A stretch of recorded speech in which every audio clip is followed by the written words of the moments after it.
opening remarks. Over to you, sir.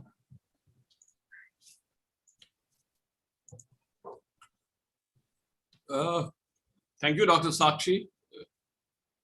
Now, this initiative, which we started around 6-7 months back, when we started this initiative, we thought that it will be an easy process. But trust me, it has not been as easy as it sounded at the start of it.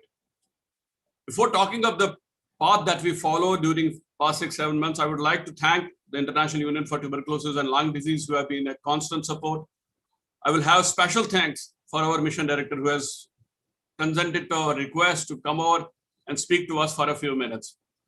That's so nice of him, because his encouragement and support is going to go a long way in helping us through these initiatives. I'm also thankful as ever to Dr. Gopal, who has been a constant support, because he knows the ins and outs of tobacco control in Himachal Pradesh much better than we know, and we have been thinking of in past 6-7 months. Now, my realization with this when we started this project was that, as I said, it will be an easy process. But to be honest, it has not been. And there have been a few realizations that I have gathered over a period of time. One was, as I said, it's not easy to control tobacco. Tobacco control initiatives are difficult with the way they are spread across all spheres of our life. But at the same point in time, what I have seen is that Himachal Pradesh, the government of Himachal Pradesh, and the governance and the polity of Himachal Pradesh has been exceptional in envisaging, in thinking of policies and guidelines which would go a long way in implementing tobacco control in Himachal Pradesh. But most important realization for me has been the fact that existing in silos, compartmentalized approaches to tobacco control in Himachal Pradesh won't work.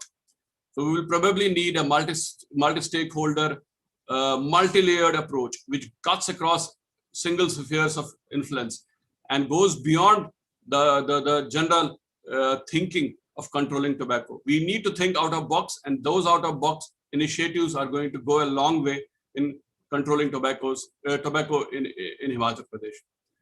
Now, if you look at the policy initiatives, we have always been thinking of all the guidelines that are there in place in Himachal Pradesh, but we have been having some issues with the implementation level. The government thinks of the policies; they are communicated very well to the ground level work, but there are some issues that we have observed at the level of implementation itself. Primarily, those implementation issues have not been because of the fact that people don't want to go after tobacco, but primarily because of the fact that the initiatives have lacked the cohesiveness, or initiatives have lacked an orientation that is towards tobacco elimination. So maybe this project, in consultation with the state officials, in consultation with other stakeholders like the NGOs, in consultation with the International Union for Tuberculosis and Lung Disease, is able to evolve a strategy that is going to achieve us our goal of controlling tobacco in Himachal Pradesh. With these words, I thank everybody who has made it to this seminar despite their own busy schedules, and I thank my team for putting up an excellent show as far as this seminar is concerned. Thank you. Thanks a lot. Thank you so much, sir. Now I welcome Mission Director Shri Hemraj Bhairava, Mission Director NHM HP, for his special address. Over to you, sir. Good morning, everybody. Thank you for inviting me to this webinar. I got a call from Dr. Rena, and I'm fortunate that I am interacting with you, all experts in this field, and you are doing tremendous work for tobacco control in Himachal Pradesh, and rightly so. In the recent GATS survey and GYTS survey, Himachal has shown very good progress, which is an indicator of efforts put in by you people and our field teams in controlling the tobacco in Himachal Pradesh. And now our target should be even higher. We should strive to achieve that the new younger generation, जो अभी जो data आया है, उस data के हिसाब से still there is certain percentage of the younger generation who are inclined to take tobacco products, smokeless or chewable or normal smoke wale tobacco. So that efforts need to be put in. Dr. Gopal Chauhan is well aware of our strategies that we are planning now. We are trying to go in villages now. So basic point is the normal trend that we see is tobacco control in urban area is quite good, but it is not that effective in rural areas. So maybe we should strategize to control tobacco uses in rural areas and mainly the peri-urban areas, which are very close to urban areas and have accessibility to all tobacco products at a very cheaper rate. So like in schools, we had earlier control of like within 100 years, there 100 meters, there will be no tobacco shop and all. So same kind of strategy we should develop for rural areas, and a special campaign should be launched. And we also know that government of Himachal has already launched it's a budget announcement, I guess, which says Tambaku Mukt Panchayat. So there is an incentive for panchayats to get themselves declared as Tambaku Mukt Panchayat. So probably along with this theme, we should go ahead, especially the public places in Gram Panchayats. We should, of course, the law supports us. We don't need any amendments in law. Only thing is, we need to strategize. We need to devise specific plans to address tobacco control effectively in rural areas. And I wish you all the best to the panelists and other people here for effective discussions. And I hope at the end of the day, you will come out with good suggestions for further guidance to the health fraternity controlling the tobacco uses in Himachal. Thank you. Thank you so much, sir, for your valuable address. Now, I would like to welcome Dr. Gopal Chauhan, State Program Officer, to kindly give the special address. Are you able to hear me? Sorry to interrupt. I am leaving this Zoom meeting now because I am busy somewhere else. So you please continue. Thank you. Thank you, sir. Sakshi, are you able to hear me? Yes, sir. Okay. Thank you, organizers, for organizing this very, very important webinar in a very important times. Important times. Why I'm saying, because we are struggling with the COVID as of now, and we are thinking that we are moving in a positive direction. But this is the right time to hit on the target and to plan, because this is the mid-year, mid-financial year. We have to think in the perspective of the budget also, for devising some guidelines so that they can be implemented in this financial year. Because we are thinking of different perspectives. One of the important perspective is the National Tobacco Control Program, which need to be strengthened maybe at various levels. I am very thankful to the team. I call it Tanda team, headed by Professor Sunil Rena, under the guidance of Principal Dr. Rajendra Prasad Medical College, Tanda. Because tobacco is an issue, many people don't talk about tobacco. Rightly said by Dr. Rana that there are few tobacco control advocates, those who are working definitely in a very passionate kind of mode. And the Tanda team in the recent time has shown that they are quite active, and I think they are having a far-sighted vision also. I see that for sustaining tobacco control and to do some innovations, we need to think that what has been done, what is needed to be done, what is doable, and then we have to devise our strategies. I think that with such kind of consultation, it will be a great help, as MD Saab has already said, that there will be some sort of recommendations that what are doables, because there are multiple things which we cannot do at this point of time. But with passage of time, I think that we will be able to develop some state specific strategies for effective tobacco control. And we have a very ambitious target of reducing the tobacco use in the state of Himachal Pradesh by less than 5% by 2030. We are focused, and whatever strategies we are have, but our goal is very clear. that today the prevalence may be 14, 13, 12%. In the state, it has come down from 22% as per the GATS. But our target is very clear that we have to go below 5% by 2030. We are having next 9 to 10 years span, and if we will achieve this earlier, I will be the happiest person. Thank you very much for giving me the opportunity. Let us discuss in detail. Thank you.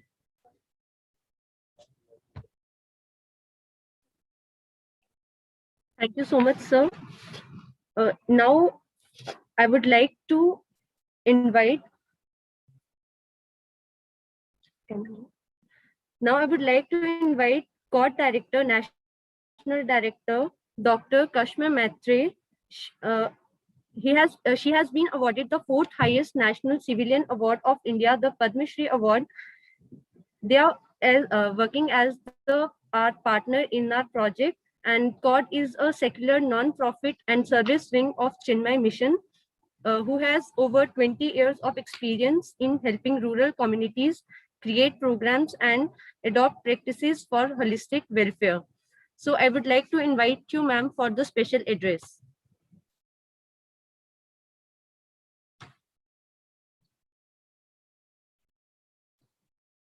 Dr. Shama Maitre. Hari Om. Thank you everybody for inviting CORD to this webinar. And I didn't know that I was supposed to be addressing, but anyway, I think it's a very important program that we all are strategizing about. And I was very happy that the MD NHM talked about it going to urban areas and the rural areas.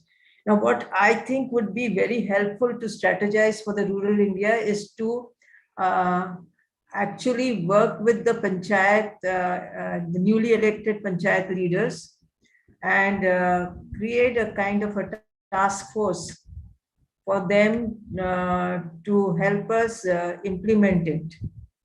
And that is the way we could do it in the schools that are in the panchayats, as well as reach out to the young people and the parents too, through the Mahila Mandals, because the mothers too can help us as watchdogs.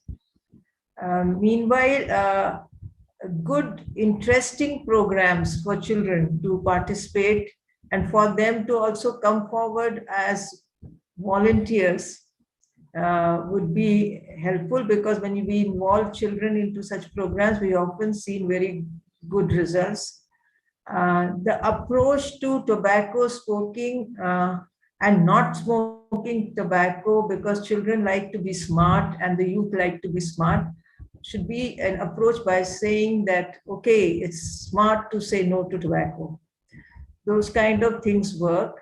And I'm looking forward to the whole seminar today and about the kind of strategies that we would be involving. CORD would be very happy to work with all of you at the bottom of the pyramid and come out with strategies for the state as well as for Kangra district.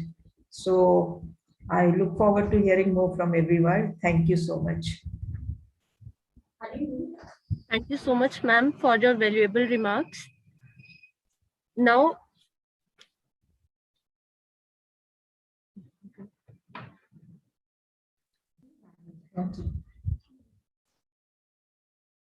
I would like to request the union team as speakers for this session. So we have Dr. Rana J. Singh, Deputy Regional Director, the Union. He is the leading tobacco and NCD control programs of the Union in Southeast Asia region. He has over 25 years of experience in public health at subnational, national, and international level. He is the master trainer for the mid and senior level managers.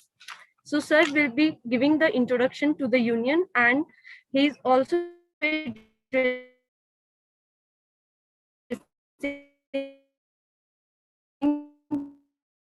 advancing tobacco control in Himachal Pradesh. Over to you, sir. Thank you, Dr. Sakshi. Will you allow me to share my screen? Yes, sir.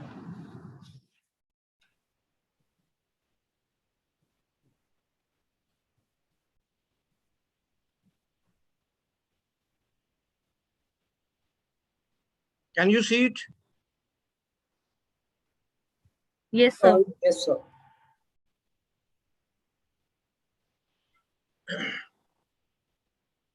So thank you very much. So thanks to Dr. Sunil Rana for this invitation. So you see what I am going to do, because I see that there are many colleagues who perhaps may be attending a first tobacco control level meeting. So just I would like to share my thoughts on the issue, as well as what Himachal needs to do. And also about our organization, the union, which has collaborative project with Dr. Jinder Prasad Government Medical College, under which this workshop is being organized. The union, International Union Against Tuberculosis and Lung Disease, is perhaps the world's oldest public health organization, and it had its vision, health solution for the poor. Uh, it was in 1867, first international TB meeting was held. At that time, we were not aware how TB is caused. So then in 1902, a first permanent office was established in Berlin. And finally, its current name, International Union Against Tuberculosis, IUAT, that was coined in way back in 1920, when we officially had another office in Paris. But thereafter, in 1970, it was named International Union Against Tuberculosis and Lung Diseases. So currently, we have 14 offices worldwide, regional offices and country offices. We have various scientific departments, tuberculosis, tobacco, and now tuberculosis, HIV, research, lung health, and NCDs. So these are various departments. And what is union? In fact, it's a federation of TB associations of various countries. And you know, in India, we have TB Association of India. In Bangladesh, we have a National Association of TB Tuberculosis Association of Bangladesh. Similarly, in each country, in our all neighboring country, Pakistan TB Association, Nepal Tuberculosis Association. So we have TB associations in more than 150 countries of the world, and they are members of the union. So it's a federation. Union is a federation of TB associations of various countries. We have also organizational members. Large number of international, national organizations are members. And we have also individual members. So many of the people who are here on this call, are likely, or maybe they are members of individual members of the union. So almost it is 100 years of collaboration and innovation. Union is mainly, it was earlier a scientific and technical organization. So we have 14 offices worldwide and serving almost 100 countries across the globe. 3,000 members from 150 countries, more than 150 countries. And union model, the dots, and many other things, whether it is related to treatment of various lung cancers, treatment of COPD, asthma. So many, all such treatment and diagnosis guidelines have been given by the union in the past. So you can see worldwide distribution. We have a mission to bring innovation, expertise, solution, and support to address health challenges in low and middle income countries, and with the vision of health solution for the poor. We have, as I mentioned, we have 14 regional and country offices worldwide. In Delhi, we have a Union Southeast Asia office. So this is just a picture of our staff based in Delhi. Currently, we are from this office, we are supporting tobacco and NCD and TB control in countries of Southeast Asia region, based in Delhi. Union, let me see. Yes. Union also organizes various conferences. World Lung Conference, might possibility that some of you might have attended that World Lung Conference. Perhaps world's biggest conference focused on focused on lung health, tuberculosis and lung health. And the last conference, a physical conference that was held in 2019 in Hyderabad, when Vice President of India, then Governor of Telangana, and Health Minister and Health Minister of India, they were present there. And thereafter, because of Corona in 2020, we had that virtual conference. And again in 2021, we are going to have virtual conference in month of October. We also conduct a World Conference on Tobacco or Health, WCTOH, which is a world's largest tobacco control conference that is also conducted by the union. What do we do? These are our 4 areas: technical assistance in all the areas which I mentioned: TB control, tobacco control, lung health. In lung health, we have asthma and COPD as a top priority, and childhood pneumonia is very important. Thereafter, we also support NCD control. Research is very important area, very important area. So almost for 100 years, union was a technical organization and a research organization. Then way back in the 1970s, there was a lot of requests from various countries to help them in implementation of various lung health programs, that is TB control, national TB control programs. Then the union came into implementation. Other important area is training and education. We conduct a large number of management courses and technical courses in all these areas of TB, NCD, and tobacco control. In management, we conduct a large number of leadership and management, project management, then strategic planning and innovation, health, then human resources management, budget and finance management, and many colleagues here, they from Himachal Pradesh, they have attended all the union courses here and in the region and global courses. Then operation research, a very top priority of the union. And we also know, as I mentioned, we also implement in tuberculosis. We are supporting Government of India as well as many state governments with both technical assistance, with both training as well as such a support and implementation and monitoring. So similarly in tobacco control, we are supporting almost many states now, operation research, and we have also special projects. Now, how we are implementing tobacco control? It is under Bloomberg initiative to reduce tobacco use. We have various partners: Center for Disease Control, CTFK. We have Johns Hopkins School of Public Health, World Health Organization, Vital Strategies, and the union. So we implement Bloomberg initiative grants program in the countries across the world. What is right now? So now I'm supporting countries of this region: Bangladesh, Nepal, Sri Lanka, Maldives. Then training support to many other countries like Myanmar, Laos, Cambodia, Timor-Leste, up to Indonesia. But now, as far as India is concerned, we are supporting tobacco control in 500 plus districts in 28 states, covering a population of 700 million population. We are providing technical support also for implementation of National Tobacco Control Program. And many of you from state of Himachal Pradesh has attended our courses in NTCP also, National Tobacco Control Program.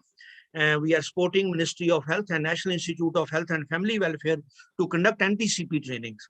Then implementation of Empower, WHO Empower policies, MPOWER, and I think you are going to discuss what is Empower. We are also managing grants program. Till date, we have completed 53 grants in India, which includes 14 government grants. And active grants, we have currently having 20 grants, which include 5 government grants.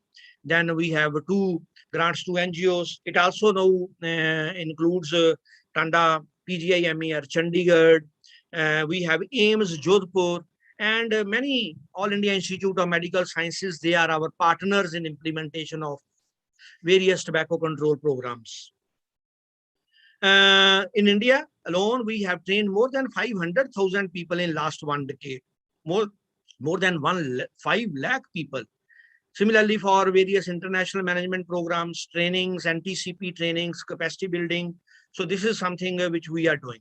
Now, let's come to our today's program. Tobacco control. So first of all, everyone must be aware what is tobacco control, what we want to achieve under tobacco control. Just to give an example of Himachal Pradesh, which has a population of 70 lakh, we have about 50 lakh, which are people which are above 18 years of age, 15 years of age.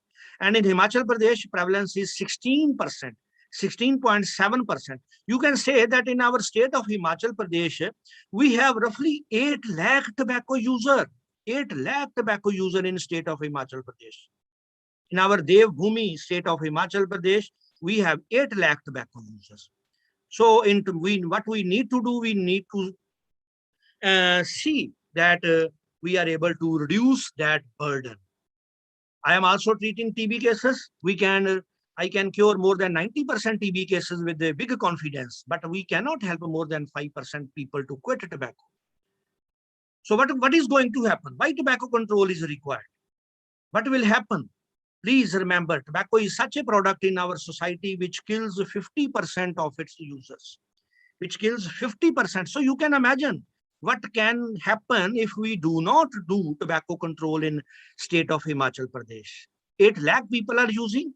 And I am also saying that if we do not do anything for tobacco control, tobacco kills 50% of its user. And मौत भी कब होता है, death भी कब होता है? When after suffering from cancer, cardiovascular diseases, COPD, various lung damage, tuberculosis, and various other diseases. Even if we are able to treat someone, what is the age thereafter? When we have drained all the money which we have for treating tobacco-related diseases. So why? That is why tobacco control is required. How it is done? कैसे करते हैं? Whether alone awareness generation, people often say, let's do awareness generation, let us do IC. क्या simple IC करने से tobacco control हो जाएगा? नहीं. Tobacco is a very addictive product. So alone tobacco control cannot happen with telling people that you will die because of that. Yes, please do IC. आप IC करें. जो भी आपके पास sources available हैं, IC करें. लेकिन साथ साथ ही इसके लिए एक policies बनानी पड़ती हैं. So that is why now India has a policies. Global level पर we have FCTC, Framework Convention on Tobacco Control, and WHO Empower. And at state level, we need to implement all those things. We have National Tobacco Control Program, under which we have policies to implement COTPA, Cigarette and Other Tobacco Products Act. उसको बिल्कुल implement करना है. Whenever I go to some state, people often say, वहाँ के minister, वहाँ के local leader, वहाँ के administrator भी कहते हैं, राणा जी छोड़िए अभी let's educate the people.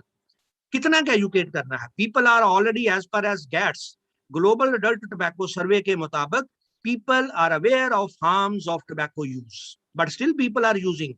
And if most of here on this call are medical professionals, our own medical professionals, among global health professional survey, more than 40% final year MBBS student are using tobacco.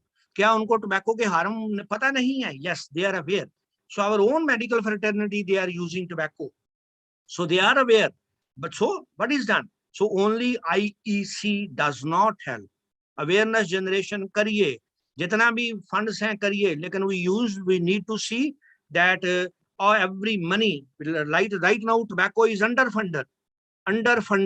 Hardly in my region, in the countries which I see, very few countries except in India, we have a national tobacco control program. But hardly any country has dedicated budgets for tobacco control. Why it is not a priority when it is killing more diseases? And because you are all public health professionals, and this program is being organized by Department of Community Medicine, a public health department. So if you ask me which is the biggest public health challenge, it is tobacco use. Tobacco use is the biggest public health challenge, and already the dynamics from have already changed from developed countries to developing country, and from communicable diseases to non-communicable diseases. So that is why tobacco control is required. By whom it is done? कौन responsible है? किसको करना है? क्या अभी doctor Gopal Chauhan और MD NHM थे यहाँ पर, क्या उनकी जिम्मेदारी है tobacco control करना? नहीं, perhaps नहीं.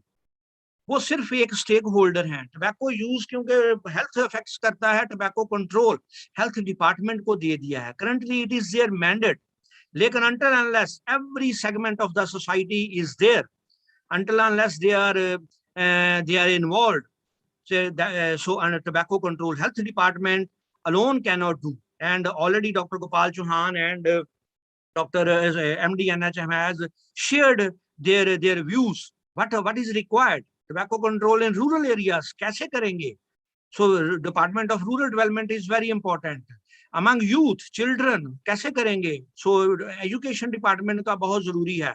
बड़ी अच्छी बात है कि हमारा state of Himachal Pradesh is not a tobacco growing state. It is not a tobacco industry state, but still 8 lakh people are using. जब हमने tobacco control way back in 2007 और 8 में हिमाचल प्रदेश में शुरू किया था, so उस time it was very beginning. We were all in learning phase, but excellent support from the then ministries, and I am happy to say that all the ministries in the state of Himachal Pradesh, all the governments, they were very forthcoming for tobacco control since 2008-9. Shimla was first smoke-free city declared by then Chief Minister of Himachal Pradesh, Professor Dhumal Saab. Thereafter, one by one, many districts they were declared smoke-free, then tobacco-free, and thereafter, and all of you have seen the change, but still a lot more needs to be done. 8 lakh tobacco users are there. 8 lakh tobacco users. It is a heavy burden for a very small state of Himachal Pradesh, which we need to tackle. So by whom? So everyone needs to be involved. It's good that we are not producing. There was some instances when BD industry wanted to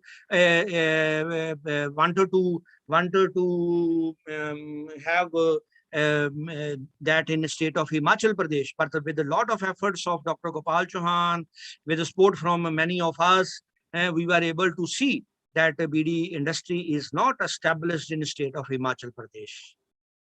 So every government department, take it granted, every government department, so we need to train and sensitize every government department. When I say whether it is engineering department, whether it is PWD, whether it is irrigation and public health, rural development, mother and women and child development, excise and custom, then whatever we have other central departments working in Himachal Pradesh, universities. So everyone needs to be sensitized. They are all responsible. And what is our current status in India? So I think these are the things which we discuss physically whenever we are sitting in front of each other. We often discuss these things, but right now it's not an opportunity. But I hope you have understood why it is required. India is largest consumer of tobacco. Major public health challenge. It's a development issue. It's not only a health issue. There are social, developmental, and economic risk associated with consumption of tobacco, and please see, entirely preventable. It is a very important public health statement. It is entirely preventable. And we also have an obligation. India has signed FCTC, WHO FCTC, Framework Convention on Tobacco Control. And after that, we are now bound to implement FCTC in our country. So I won't go into detail how it is done. Empower strategies, monitor, protect, offer, enforce, and raise tobacco taxes on various tobacco products. We need to monitor tobacco use, protect people from secondhand smoke, offer help for quitting tobacco, warn about dangers of tobacco, for which I see you can do, enforce bans on tobacco advertise, promotion and sponsorship, raise tobacco. I think all those things you are going to discuss. Now, what are priorities? So I have been asked, you see, I have been observing tobacco control in state of Himachal Pradesh from the day one. Day one means when we all started and our early phase. You might have heard way back in 1977, when the then government under Professor Shanta Kumarji, they prohibited use of smoking in all the government guest houses and the circuit houses and all the public places. So these were all. So we have a rich history of tobacco control in state of Himachal Pradesh. Many things are happening. Himachal is also now implementing National Tobacco Control Program. Many things they are doing in collaboration with various other departments. But these are the few things which I would like to again bring to the notice of Dr. Gopal Chauhan and MD NHM. Yes, BD. BD is a major now most commonly used tobacco product in state of Himachal Pradesh. And हमें वो myth तोड़ना है. हमें we need to break that myth कि BD harmful नहीं है. Already studies have proved that BD is more harmful than cigarette and other tobacco products. The Bombay cohort study जो Bombay में किया था, उसमें already ये किया है कि for every 100 deaths, normal deaths, there are 130 cigarette smoker death and 170 bidi smoker deaths. So अक्सर जो लोग कहते हैं नहीं नहीं बीड़ी तो हर्बल होता है, बीड़ी तो आयुर्वेदिक है, so ये अभी आपको educate करना है. So every chief medical officer, every medical professional and health worker which is working in Himachal Pradesh, we need to educate everyone that they should quit tobacco, BD or any other. Then second-hand smoke exposure at workplace. Still there is an accident chain. I would like to say in the last 10 years, the smoking at public places has gone down, but still workplace remains a concern. So I would request Dr. Gopal Chauhan to please see and prepare some plans for industrial areas. In Himachal Pradesh, now we have good number of cities and where we have industries, especially neighboring this Parvanu, Baddi, Barotiwala, and maybe other towns where we have and workplaces, any other workplaces. So let's identify what are the important workplaces in the state of Himachal Pradesh and prepare a specific plan. Even if we need to write to Department of Industries को लिखिए और उनको बताइए कि अपने सभी public places पर वो जो टोबैको लॉ है, कॉटपा है, उसको अच्छे से इम्प्लीमेंट करें. Second hand smoke exposure at home. I am very happy to tell you that it was 82% in GATS 1 में 82% था. और उस टाइम के जो हेल्थ मिनिस्टर से डॉक्टर मिस्टर ठाकुर कौल सिंह ठाकुर जी वो कहा करते थे कि भी हम घरों पर भी फोकस करेंगे. So lot of IC has been done. लेकिन क्या होता है जब हम when we implement tobacco control at public places, BD smoking bans at public places, that have a good message at home also. So many people who do not smoke at public places stop and are careful while smoking at public places. They also stop smoking at home. And ये उसी का असर है. और हिमाचल प्रदेश ने जो programme चलाए हैं कि जो second hand smoke exposure at home जो कि 82% था वो गैट्स 2 में 33% रह गया है. So it's a good achievement, but still it is high that 33% people are still exposed to. So उसके लिए doctor Gopal ji I would request let's also focus on that. Tobacco control in rural areas, already Dr. Gopal and MD NHM has shared what is the plan. वो जो already तंबाकू मुक्त panchayat earlier हमने पहले बहुत ही 3200 पंचायत को धूम्रपान मुक्त किया था. अब टोटल टोबैको फ्री पंचायत का प्रोग्राम चलाया है.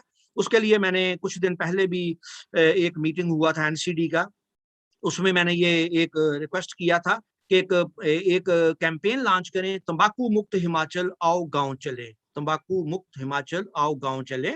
मैं ये भी है doctor Sunil Raina and his team. I think all of you can discuss with the state administration, and I think if this is a popular program, this should be launched by Honorable Chief Minister of Himachal Pradesh in the presence of Health Minister of Himachal Pradesh, in the presence of Rural Development Minister of Himachal Pradesh, and in the presence of everyone who is involved. So Tambaku Mukt Himachal Aao Gaon Chale. So that will further strengthen the campaign which has been initiated by the state for Tambaku Mukt Panchayats. Advice to quit. So this is something again, ये जो हमारे health department की बात आ गई कि 53% our smokers are advised to quit by our health worker. But only very few number of smokeless tobacco users are advised. Only 28% smokeless tobacco users are advised to quit by a health worker. So this is something which we need to see basic tips of quitting. So I would like to request the state government to strengthen basic tips of quitting. जिसमें एक तो full tobacco cessation होता है, जिसमें 5A and 5R जो कि एक trained counselor देता है. लेकिन basic tips of quitting is very important. कि कोई भी हमारे पेशेंट, चाहे वो पीएससी में, डिस्पेंसरी में, सब सेंटर में, आशा वर्कर के पास आता है, उसको पूछें कि आप टबैको यूजर तो नहीं हो, यदि हैं तो ओके, आप छोड़ दीजिए, ये अच्छी बात नहीं है, वगैरह वगैरह. So basic tips of quitting जरूर दीजिए जो हेल्थ वर्कर है. उसके लिए हेल्थ वर्कर्स को ट्रेनिंग दीजिए, आशा वर्कर को ट्रेनिंग दीजिए. वे बैक हमने हमीरपुर डिस्ट्रिक्ट में हमने बहुत पहले, आई थिंक 2009-10 में हमने एक पायलट फेज भी किया था. हमीरपुर डिस्ट्रिक्ट के हेल्थ वर्कर्स को भी ट्रेनिंग दिया था. उसके बाद एक हेल्थ वर्कर गाइड है गवर्नमेंट ऑफ इंडिया की. आई वुड रिक्वेस्ट कि उस हेल्थ वर्कर गाइड को हिंदी में प्रिंट करके या इंग्लिश में, दोनों में प्रिंट करके वो फ्रीली डिस्ट्रीब्यूट किए जाए सभी. आई विश कि each health worker in our state of Himachal Pradesh, whether वो आशा वर्कर है, वो एएनएम है, चाहे वो मल्टीपर्पज वर्कर मेल फीमेल है, उनके हाथ में वो टबैको कंट्रोल वाली हेल्थ वर्कर गाइड हो. It's not a big expense. So if you print and see that all health workers have that guide to provide basic tips of quitting. Implementation of TOFI guideline, TOFI, TOFEI, tobacco free educational institution guidelines are there. So already state government ने उसको implement करना शुरू कर दिया है. How they are now monitoring, I think this is something which we need to see. There is some mistake in implementation. So every school, both private and police, often we see that private schools are sometimes exempted. No, they are supposed to implement TOFI guidelines in each and every institution in the educational institution. And education institution include every place from crutch to the highest level of education at to the university level. So these are the guidelines which we need to implement. Then scale up tobacco cessation services at each level, at ASHA level worker, at MPW level, that is sub-center level, thereafter dispensary, PSC, CSC, and tertiary care level. So these are the few things if we want to achieve our target of reduction of tobacco use prevalence of 5% to 5% by 2030. And I am quite hopeful that I see a lot of potential that Himachal Pradesh can become tobacco free state, in a first state in our country. This is very much possible, very much possible. And I convey our best wishes and also convey our continued support to anyone involved in tobacco control, as well as to the state government for strengthening tobacco control in state of Himachal Pradesh. So thank you very much. We have a long way to go after this workshop. Any questions, any queries? Thank you very much. Over to Dr. Disha. Thank you, Dr. Sunil Rana, MD NHM, Dr. Gopal Chauhan, and all of you who are here, and my colleagues from the union who are going to present. Thank you. Thank you very much, sir, for the comprehensive overview regarding the union, its whole setup, work, and many collaborators for the implementation of tobacco control across the country, and your advice that how we can reduce the tobacco burden in Himachal Pradesh, showing how we intend to use your ideas and vision for making the Himachal Pradesh tobacco free. Now we have the Joint Director IPR. I welcome you, sir, for the special address. Over to you, sir.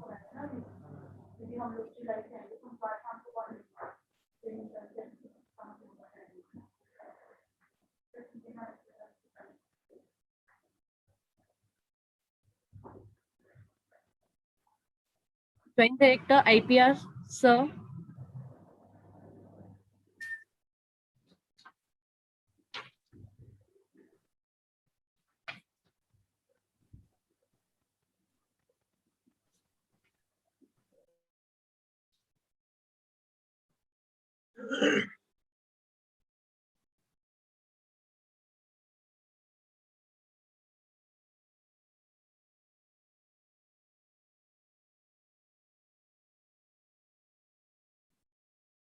I think there might be some issue from his side. Till then, we have District Program Officer from Kullu, Dr. Satyavrath Vaidya. Sir, I would like to welcome you for special address. Over to you, sir. Thank you, Dr. Sakshi. I hope I am audible. Yes, sir. Yeah, good afternoon, everyone. Still morning, I suppose.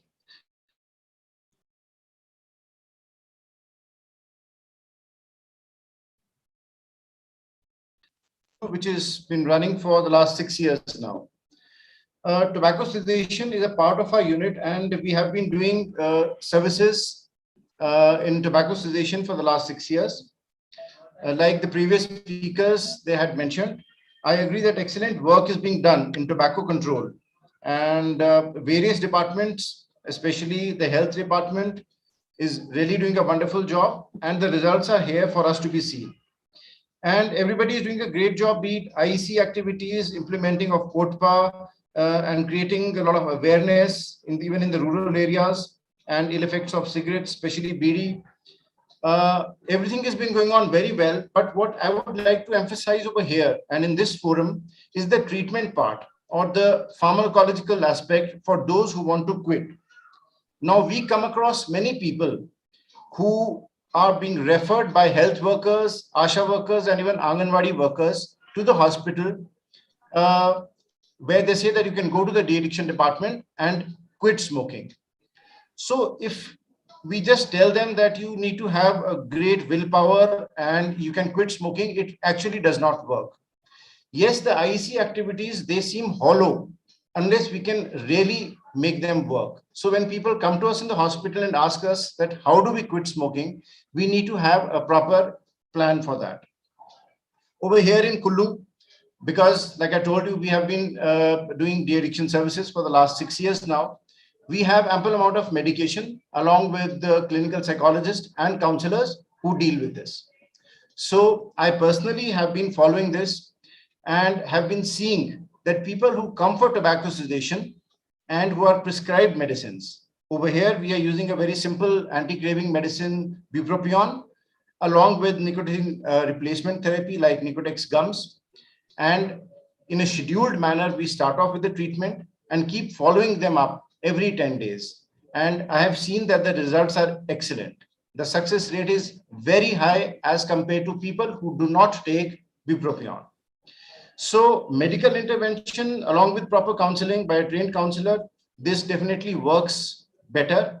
And like any other drug addiction program, when we have a lot of posters, we have a lot of rallies, and we talk about IEC activities, we also need to address the situation where people actually want to quit and what exactly can we offer them. So my suggestion over here is that make bupropion and Nicotex gums or any nicotine replacement therapies available in at least district hospitals where they have de-addiction units and people can actually come and avail these services. I also feel that even the Anganwadi workers, ASHA workers, absolute people at the grassroots level, they should be told that just in case you want to quit smoking, you can go to the hospital and avail these services. This definitely helps a lot. So that is the only thing that I would like to suggest. And I hope people who are implementing the programs, Dr. Gopal Chauhan's been doing a wonderful job for all these years. And yes, other people who have all have addressed, they can always look into it. And this is my humble suggestion because I've been doing it practically for the last 6-7 years now, and it works. So I suppose just in case we implement this, our tobacco cessation program can do much better. Thank you very much. Shakshi, can I respond? Yes, sir. Yes, thank you, Dr. Satyavrath. I think this is a very relevant, and you have already seen, I have mentioned 8 lakh people, and it's very difficult to quit. And it's good that in Kullu hospital you are doing this good work of helping people to quit tobacco. When we have a huge burden and tobacco use and quitting is very difficult, we need to find many other ways also. When I say scale up tobacco cessation services, there are 4 levels. One is basic tips of quitting. Second is M cessation. Third is national tobacco quit line. And fourth is actual cessation at district level by a trained counselor, or by a trained doctor. You see, now let's see Kullu. Kullu अभी आप district hospital में काम करते हैं, Yes, sir. And Kullu is a big area. Kullu district अपने आप में, मैं सिर्फ कुल्लू की ही हम एग्जांपल ले लेते हैं, Kullu is a big district. And हमारे हिमाचल में जरूरी नहीं है कि एक बंदा जो पीएससी में है, सीएससी में है, सब सेंटर में है, वो कुल्लू जाएगा, कुल्लू डिस्ट्रिक्ट। सो आप अभी डॉक्टर गोपाल चौहान इसके बारे में यदि अब, क्योंकि he is still on the call, तो यदि वो इसका बताएं, that is why I am saying कि आपको सिर्फ a one tobacco station center in a Kullu district hospital is not sufficient for a district. So आप प्लान बनाइए, आपके पास यदि, मुझे पता नहीं है क्योंकि आपके do you have a counsellor under NTCP, I think not. So आप आइडेंटिफाई करिए पीएससी या सीएससी, जितनी भी कुल्लू में सीएससी हैं, 5, 6, 7 जितनी भी कुल्लू में सीएससी हैं और बड़ी वाली पीएससी हैं, या छोटे हॉस्पिटल भी हैं कई जगह, तो उनको आइडेंटिफाई करके उनका एक ट्रेनिंग बनाइए, वहां से एक एक बंदे को लीजिए, और तभी पॉसिबल है। Otherwise you see, it is literally impossible for a tobacco user to reach there, and what will be finally success rate क्या होगा उसका?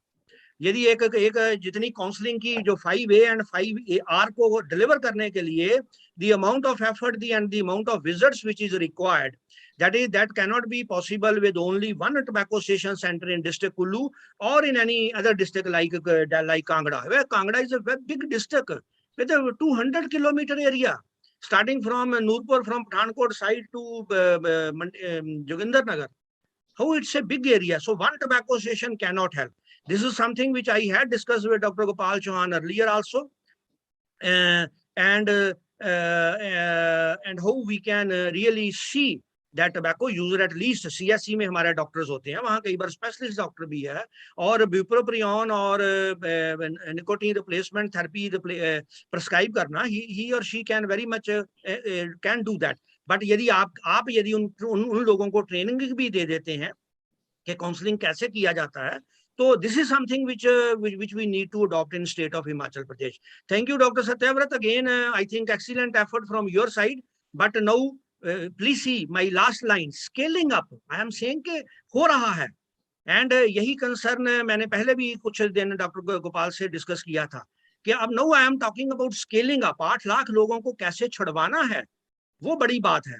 So excellent work, sir. And over to Dr. Gopal if he want to explain to other audience who is here about how we can do that.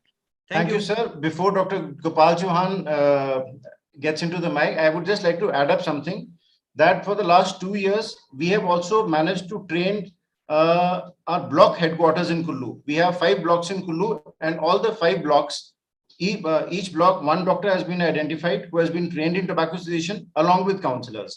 Not only that, we have also provided them with the medicines that I talked about. So this is a humble beginning. We have at least started off in all the blocks, block headquarters and the district hospital. Very good, sir. Very good. Thank you, sir. Thank you. Thank you, sir. Just to add upon, I am quite happy with the explanation given by Dr. Satyavrath from Kullu. But I would like to add that recently, in the last 1 year, in Himachal Pradesh, 100 dedicated Nai Disha Kendras, they have been established. The idea of Nai Disha Kendra is, to work for drug de-addiction, tobacco control, especially with a special focus on youth. We were planning that we should have a very separate, tobacco cessation centers, but keeping in view the lack of manpower in the state of Himachal Pradesh, we integrated all those efforts, and now the 100 Nai Disha Kendras, including this 12 district hospitals where we have a counselor and we have a psychologist also at few places. I think 4 posts are vacant of psychologist and social worker at district level. Otherwise, we have those manpower in each and every district. But the 100 Disha Kendras, they are not even enough. We need to penetrate down, and as per the SDG commitment, we by 2025 up to PHC level, there will be a dedicated drug de-addiction and tobacco cessation center. Up to PSC level, we are having around about 600 PSCs in the state. Because if we want to work in a very comprehensive kind of manner, we need a lot of focus on tobacco cessation. It is a gray area. But I think some help will be provided by the Nayi Disha Kendras. And additionally, we have trained with the expert from Rajasthan, Dr. Rakesh Gupta ji, the 104 helpline. We have 6 dedicated seats there.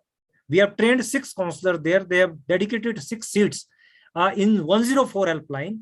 People can call. That is a toll-free number where we can seek other kind of advice also. But 6 seats are exclusively for drug addiction with a special focus on tobacco cessation. They are trained by Dr. Rakesh Gupta, and we are also getting the monthly reports from them. But this is not enough. We need to work on more on this field, especially for tobacco cessation.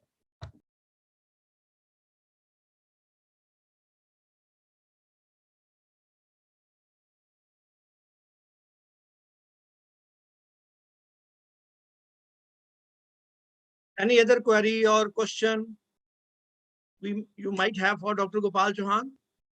Other colleagues?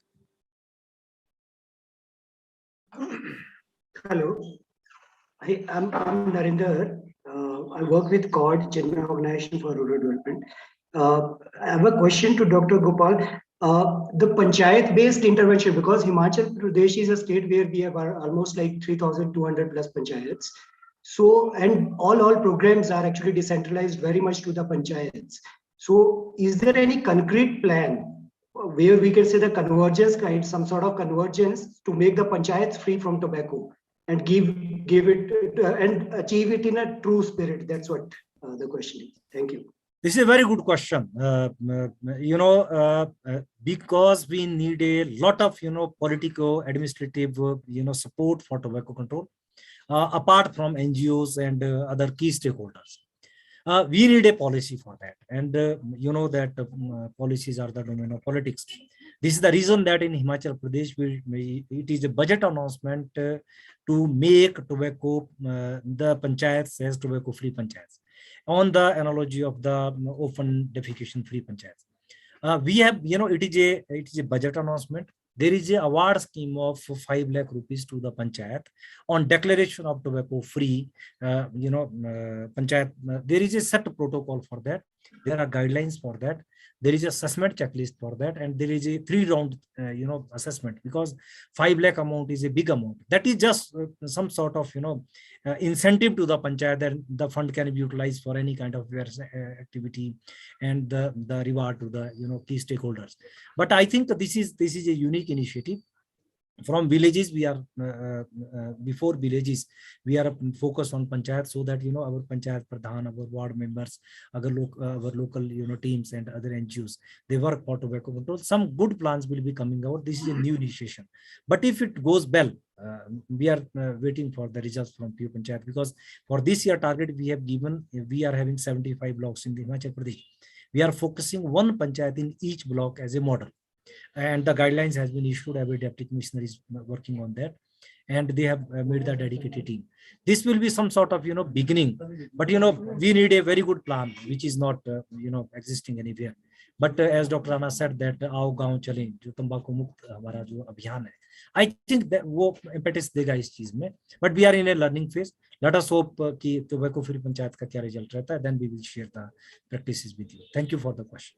Thank you, Dr. Gopal. I just would like to share, because CORD is working based on a panchayat-based model, and like in Kangra district, we are present in 260 panchayats. We have our intensive work. We would love to be a partner, and we have developed what we call the ECG strategy: education, counseling, and guidance strategy. That is more of bottom-up, not only limiting to the panchayat representative, but engaging the community-based organization of women, youth, children, and then ward-level intervention reaching to Gram Sabha.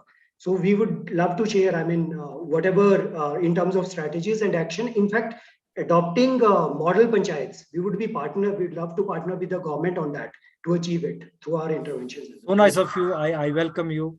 Any good idea is, for tobacco control in the state is always welcome, and I welcome your ideas, and kindly share the protocol. We can have a conference for that VC, so that we can discuss more about that. Thank you. Thank you. Dr. Chauhan, I have another question for you, if I may. I'm Dr. Kshama Maitre. Can I ask you a question now? Yes, please. I think it's up to the organizers because they have made some schedule. I have a presentation later in the Okay, session. okay. I think that we need to follow Okay, that. then I'll Can leave be it for that later. Thank you. Okay, thank you.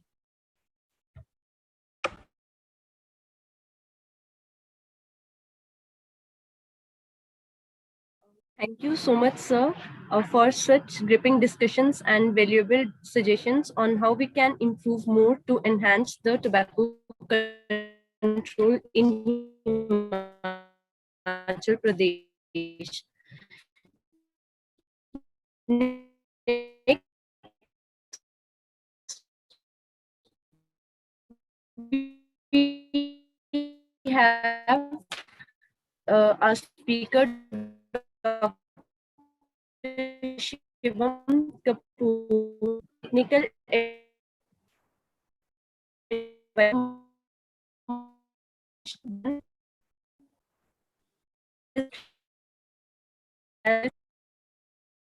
Sakshi, your network is not good.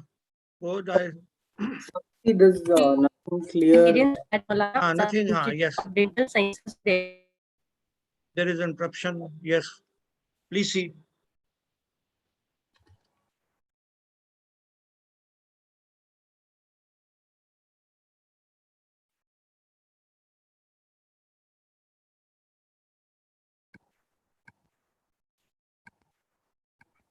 Sorry, there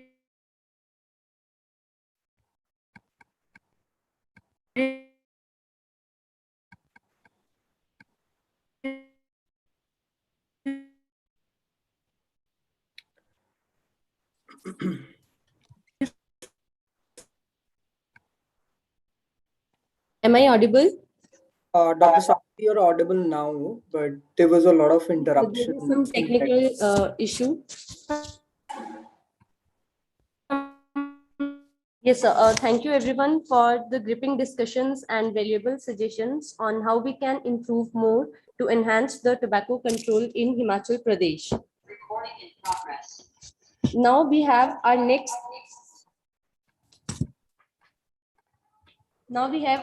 speaker, Dr. Shivam Kapoor, Technical Advisor Monitoring and Evaluation, the Union Tobacco Burden in, he is speaking on tobacco burden in India. Thank you, Dr. Sakshi, for this very warm welcome. Firstly, I would congratulate the entire team of RPGMC Tanda Catch for organizing this and pulling everyone on this common platform today. I think Dr. Gopal Chauhan sir's inspiring vision has been guiding the entire state and India. Before us, I'm very pleased that MD NHM sir was there, Dr. MD Himraj, Dr. Shama Maitre, who spoke about the rural vision, particularly the focus. I think very inspiring words coming from our district Kulu or Dr. Satyavrath. Dr. Rana sir, who has been the leading champion and torch bearer for us and a lot of inspiration. I think the discussion we already have been having today, and already I think there has been pretty gripping and inspiring visions that have been shared. So I think that pretty much explains that a webinar's vision has been put forth. So it leaves me much less place to introduce this topic, how much important it is today to speak about the tobacco burden in India and how this epidemic has been uh, after all of us and why we should, really understand and talk about it. So to begin this discussion, I think let me just introduce everyone with the plant in question, that is tobacco. So the species of Nicotiana, which we know of, has been uh, processed in a variety of ways and be two most common form of smoking and smokeless and innumerable products that are listed. But what we should have in mind is we should have these pictures really get going with us, that The original form which was there is the pale yellow wild tobacco, that is the Nicotiana rustica, in which it was originally available. It's still grown now, but the most obtained and commercially used form is the cultivated tobacco, that is the Nicotiana tabacum, that is on the right side of the screen. So I think these two images is what contributing the significant burden, and we should have them in our mind. Now, talking about the topmost tobacco producing countries in the world, India has taken place among them, unfortunately. Next to China, India is again both in tobacco production and consumption worldwide. If we see how the tobacco use epidemic has spread, I think we have heard, most of us know about that. It was discovered by Columbus in America, and then throughout the years, the spread has been from America to East Asia, and then I think we had this bombardment of a lot of products, starting with the invention of the cigarette rolling machine in 1881, and ultimately it was in the 1960s, where we had a lot of research going on, where the major health hazards of smoking were coming into picture. Talking about global burden now, I'll be keeping this short because I think we are little exceeding our time limit. So I'll be giving few highlights here. What we know from WHO is tobacco kills half of its users and more than 8 million people each year. I think Dr. Rana already highlighted. These are the stats from May 2020, which were last updated. The 2003 report already had spoken that it is the leading cause of preventable death in the world. And, 18 years down the lane, it remains still as that highlight. Over 80% of the world's 1.3 billion tobacco users live in LMICs, which is again a point of concern and discussion for India, being one of the LMIC. And I think in poor and developing countries, tobacco use is emerging and affecting the poorest of the poor. So rightly called as the epidemic of today. Not to forget the high public health costs for treating the tobacco-related diseases. We'll be talking about them in the next slides. So that's how it, how the brunt is laid on any country because of the sequelae which the entire nation faces. So this slide is pretty much important for all of us because it displays the leading causes of death, the top 8 leading causes. And what we see is that among these top 8, top 6 have a common risk factor, which is tobacco. If you see ischemic heart disease, cardiovascular, all the respiratory disease, including tuberculosis, and trachea, bronchus, lung cancer. So this is something which becomes, our prime focus. Now, on the contrasting side, what we also know is that although it is the topmost leading cause among preventable deaths, the area of concern is that it is still underfunded. I think this is something which Dr. Rana had highlighted earlier in the session. So if we are comparing it with AIDS, TB, and malaria, the global funding still is not at par with it, while we see the annual deaths are really peaking up. Now, also not to forget the youth, which become the prime target of such a glamorized, product in any form, be it. 1/5 of the young people worldwide begin the use of tobacco at a mere age of 10 years. We'll be looking at the Indian statistics as well. And there's a high exposure to secondhand smoke for these young children as well. So even if they are not actively consuming it, places like primarily at home, these young, children become a target of tobacco in some form. Another shift in global tobacco related deaths, which is very notable, is the 70-30 ratio. Initially, high income countries were the one that were, having these deaths. 70% of it. But now, as I said, the ratio has literally inversed, and around 70% of deaths are found in the low and middle income countries. So again, why we are very much concerned about its burden in India. So like I said, as per WHO, it is the leading cause of death, illness, and impoverishment, but it is preventable. So it is in our hand. Tobacco could kill around 1 billion people. These are the projections unless we act now. So who all are really affected by this epidemic? So I think this is a very interesting infographic. The answer is everyone. So not just the young people or the adult age group, a sensitive pregnant women also forms a larger group which is affected. And apart from this, I think its contribution towards the environment, if you can see in the first infographic, is major. And lastly, I think it contributes to the overall poverty of any nation. Now, talking about the burden in India, the tobacco-related cancers account for nearly half of all cancers among men and one-fourth among women. So India becomes one of the highest rates of oral cancers worldwide. And annually, what we know is around 13 lakh people are killed. That is more than the figures combined for TB, HIV/AIDS, or malaria.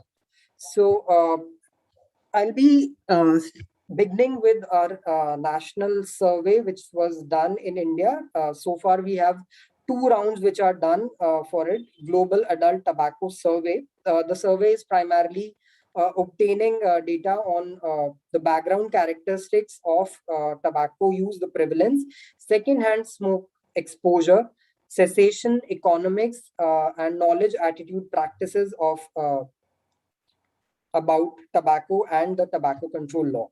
Now, these statistics, the GATS 2 round, show us that overall in the country, we have a prevalence of around 28.6% people, in which male form the majority, that is 42.4%.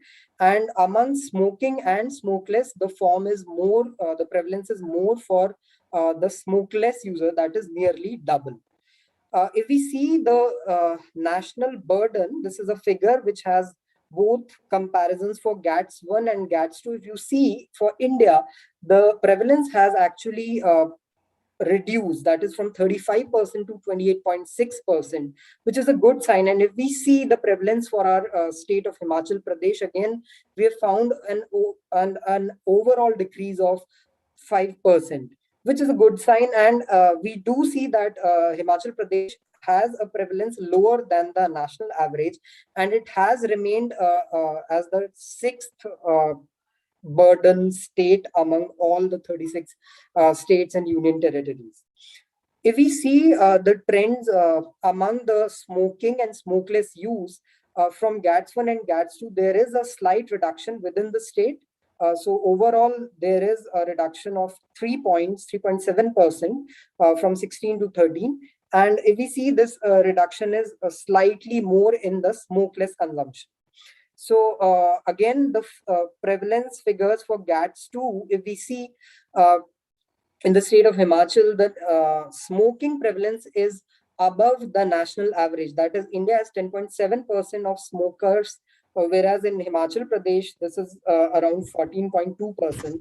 For smokeless use, we are still at a good place compared to the national average, but I think still we have a long way to go and bring down this number to even lesser when we do this 3rd round. Again, in this slide, I have projected, because GATS was for an age group that is 15 and beyond. The Global Youth Tobacco Survey data was recently released. This is the survey which was done for young children, that is from 13 to 15 years, school-going children. And if we see the India prevalence among this age group was around 8.5%. And for Himachal Pradesh, the prevalence is found to be lowest, that is nearly 1.1%. But I still think, since we still think that it's a national figure and the survey has its own limitation, probably the numbers might differ when we do a district diverse survey, which is more comprehensive. The numbers might still differ, but we do take it as a good achievement here. We also see the fact sheet for Himachal Pradesh Youth Tobacco Survey. What I've just taken few important results here. I think one thing is that for among 1.1% also, the places of usual smoking for these young minds have been primarily at home, which is again a point of concern for such young area. And I think for us to even discuss how tobacco control can be discussed at when it comes to home. Also among this age group, I think these are again some statistics. If these young minds have even heard about tobacco quit line, so I think there are variations in male, female, that is boys and girls, and urban rural diversity still exists. Some very common myths and misconceptions. I think in today's webinar, we will be getting these questions. None of our sensitization session is complete when people ask this. That is, tobacco use is very much traditional to India, but it's not so. It's really not so. I think at the end of this session, we will be having this open discussion. Other questions like if at all tobacco industry, which provides major employment to millions, if what does happen if we take off this industrial business? There is so much of contribution towards the government as well. So and tobacco control may jeopardize these revenues. So I think this webinar should be answering a lot of these pertinent questions as well, because tobacco industry plays a very essential role, and to blind us really by their tactics. So I think a very important discussion that we will be having and clearing all these myths. The burden of tobacco, we talked about the numbers. What is, I think you already are aware, the type of tobacco use is primarily divided in two major forms, one being smoking, in which we see products like cigarette, bidi, hookah, dumpi, chutta. For Himachal Pradesh, I think we already talked that bidi is somewhere we should be focusing majorly. Smokeless form, what is found all over the world is in the form of gudka, kheni, zarda, gudaku, pan with tobacco, of course, and other forms like gul, in which it is used in the form of tooth powder, toothpaste. So these are the major forms which are available. These forms, I think, if we talk about the smoking form, I've put this very common slide, is that not only the addictive substance that we know is nicotine is the problem, there are other variety of chemicals which are supplied in these products, which become the point of concern. And these products, these chemicals are used largely in industrial areas, which becomes poison in one of the other form, and that becomes a precursor to a variety of form of cancers.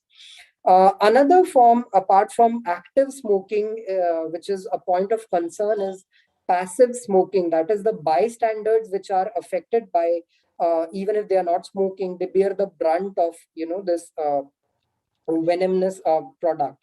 So I think passive smoking, also known as environmental tobacco smoke, that is a point of concern, a point of tobacco control where we need to focus. Another form is third hand smoke, that is commonly talked upon these days when I think COVID-19 has been in picture as well. So we should not forget that even a place where someone has smoked and gone by, there are these services like ventilation areas, even the AC vents, or even the false ceilings, where these the cigarette aerosols remain in place and they contaminate these products and release over a period of time. So if anyone asks you what is the safe level, so there is no safe level actually of active or passive smoking or third hand smoking. Anything is harmful to your health. Talking about health implications, a very important slide to know, even the active or the passive smoking, right from the topmost area of your body to the lowermost area, everything from top to bottom is affected, starting from chronic diseases like stroke, blindness, cataract, the respiratory conditions like pneumonia, tuberculosis, a heart condition like aortic aneurysm, to a lot of reproductive effects, especially in women. These are, point of concern. And similarly, these effects are contributed when second-hand smoke is concerned, both in children and adults. I think in the very beginning, I had showed the effects on pregnant women. The results, the studies have shown worldwide that effects on a growing baby are there right from the beginning. Complications like on the placenta, and leading to a numerous effect like the newborn being too small, a cautious pregnancy, or even stillbirth. So I think these are some of other impacts which we should keep in mind. Oral health impact, rightly said, mouth is the mirror of the body, and I think where the oral healthcare professionals become very significant here, because chronic effects take time to appear, but slight precancerous changes, or even the smallest of the stains which appear on the teeth, which are not that harmful, but that becomes a very, very early sign to find out if a person is consuming tobacco in any form. And of course, in the figure, you can see a lot of precancerous lesion, other effects like oral submucous fibrosis, which is prevalent in India, is a point of concern. Another burden which is because of tobacco is the economic cost. I've shown the figure for 2011, in which the amount of around rupees 22.4 US billion dollar was found out that this is the attributable cost because of tobacco. So the estimated cost for this year was around 1.16% of the GDP. So if we really are talking that myth, and if we are even talking that this tobacco industry has so much of employment, look at the numbers of health burden that the country has to really suffer. Again, a very important statistics that tobacco use becomes a prime risk factor when we are talking about the umbrella of non-communicable diseases, and the figure of environmental burden, not to be forgotten. So the emerging challenges, I think Dr. Rana has already spoken about what we need to be very much concerned about in the state as denormalizing BD. A figure on second-hand smoke exposure, I've quoted one study which from Dr. Sakshi and the union had done the secondary analysis. So if we see for the state of Himachal Pradesh, we had compared this data from GATS1 and GATS2, and we did see a rise of second-hand smoke exposure at workplaces, at government offices, and at healthcare facilities. So again, this becomes a focus of our concern when we are talking about tobacco control within the state. So it's this source I've quoted, this article is readily available. You can have a look at this point as well. Other point of challenges are though we have the act of prohibition of e-cigarette act in place since 2019, but the implementation is really a challenge. And I think in the state of HP, we have already the notification regarding vendor licensing, but I think this is another area which we can really discuss regarding the implementation. Of course, the ongoing tobacco industrial interference in a lot of ways, that is again, we see all over the country. So I think that is again an emerging challenge which we are looking at. So I think these questions we already discussed a few with Dr. Rana sir as well. So I'll be happy to answer and discuss if at all there are any queries. So over to the next speaker. I'll just conclude by saying let's be a torch bearer for a tobacco-free generation. Thank you.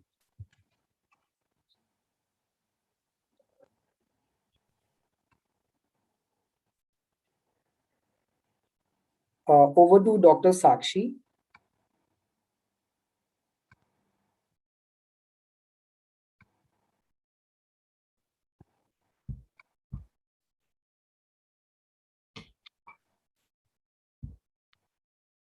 Am I audible? Yes, Dr. Sakshi.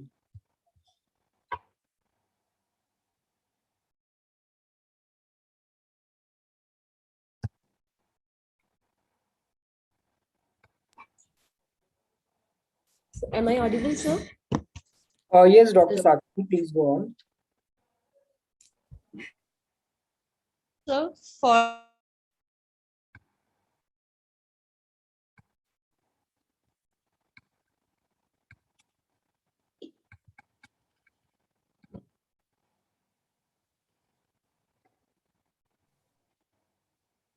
Dr. Sakshi, you're not audible. I think there's some connectivity issue again.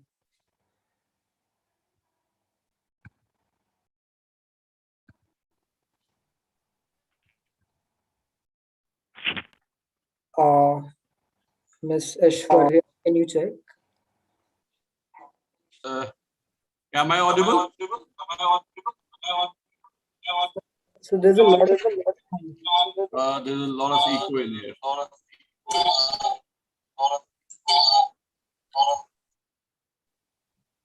I would like.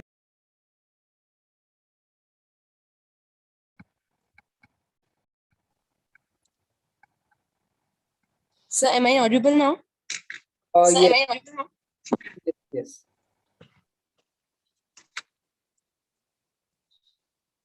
Can you please confirm, Sangal? Okay, thank you. Thank you so much, sir, for your comprehensive overview regarding the tobacco burden in HP and letting us know regarding the myths and misconception also. Thank you so much. Now, I would like to welcome a Joint Director IPR for special address.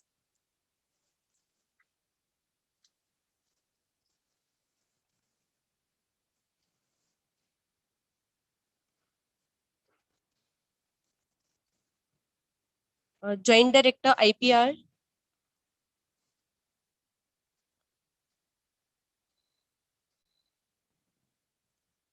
Next, we have Miss Madhur Veena from Himachal Pradesh Mahila Kalyan Mandal Secretary.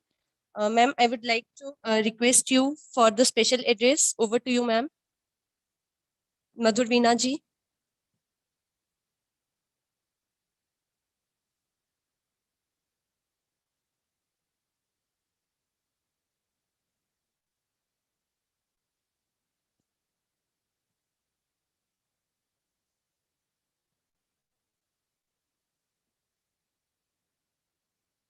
I think there might be some issue from their side. Next, we have our speaker.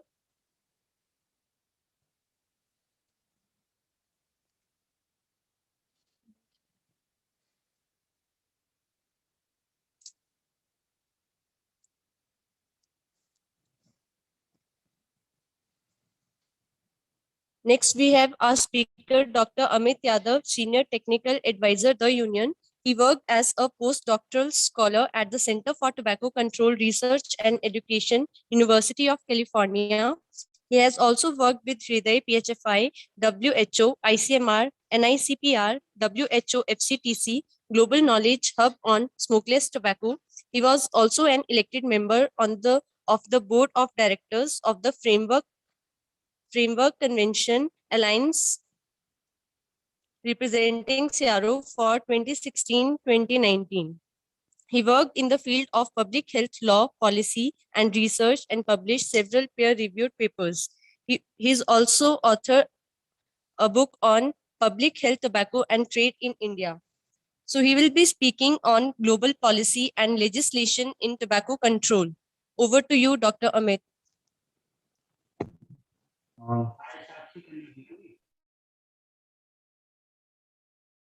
Hello.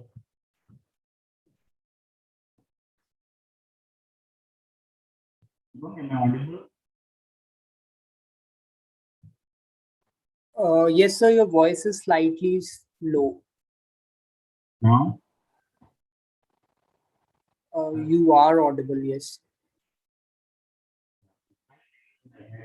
And this is using that.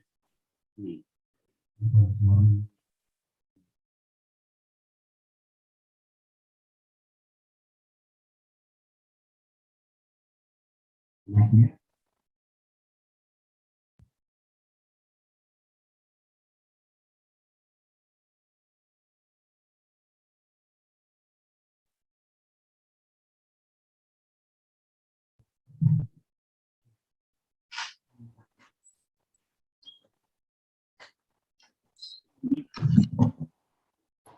Am I audible now?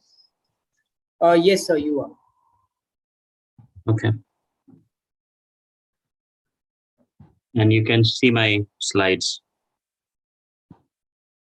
All right, sir. So just switch it in the presenters mode. Yes.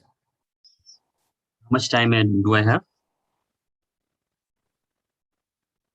So the time allotted is 20 minutes. Dr. Sakshi, is there any change? Please let us know.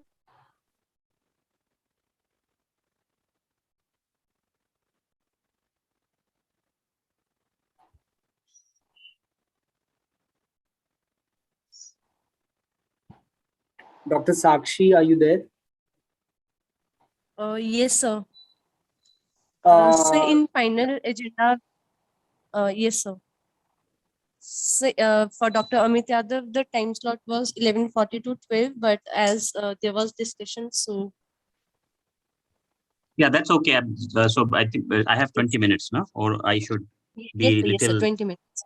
Okay, thank you so much. I'll try to be little faster, or maybe skip some of the slides. And I think I'm eager to listen to Dr. Chauhan, and he has done a lot of work at the grassroots. We actually share examples of work done by him in Himachal, and many other tobacco control cells in the country have learned from his experience. And it's a unique kind of work structure also in Himachal. I'm very delighted that he is here. I'm going to talk about FCTC, Empower, QUATPA, and several other laws, and I'm just giving a very brief overview. We can have greater discussions, and I'll encourage the participants to come back with their questions, or even email, and we can continue discussing. And I think if there are colleagues from the district level, we can again do district specific workshops with support from Dr. Chauhan and other state officials and district officials as well. So thank you so much. FCTC, or the Framework Convention on Tobacco Control, is a life-saving mechanism. Tobacco control itself is a life-saving mechanism. And this treaty is one of the most adopted, or one of the most agreed to by the global nations or countries. And currently it has 182 parties, including the European Union. And it includes a lot of general obligations for the countries to make sure that the treaty works well. It has demand reduction, supply reduction measures. It also talks about protecting the environment, or the impact of tobacco on environment. It also talks about liability, both civil and criminal liability, of people who are responsible for implementing the FCTC and not doing it, and also of the tobacco industry for its demeanors and the violations that it does. It also talks about scientific technical cooperation among parties and the countries. It talks about surveillance and reporting mechanism, and Shivam dwelled upon those when he was talking about GYTS and other stuff. And then also adequate financial arrangements for implementing tobacco control work. And I think NTCP is one of those structures in our country. This is the demand reduction measures, or non-price demand reduction measures, which are there in the FCTC. And I have put the articles and the QUATPA sections which are there within that. And the Article 13 is, the Section 5 is Article 13 right here. So it's a typo out there. And so these help in reducing the demand. And it also, you can see that it also includes education and awareness, and measures concerning dependence and cessation, which Dr. Rana was talking, and I think a lot of discussion around that on cessation. The supply side measures, again, Shivam was talking about preventing youth, GYTS, one of the biggest one. Then regulating illicit trade, counterfeit and smuggling and all those stuff to reduce that. And also alternative tobacco alternative livelihood for tobacco farmers and people who are engaged in the business of tobacco, in the country or globally. So those are the supply reduction measures.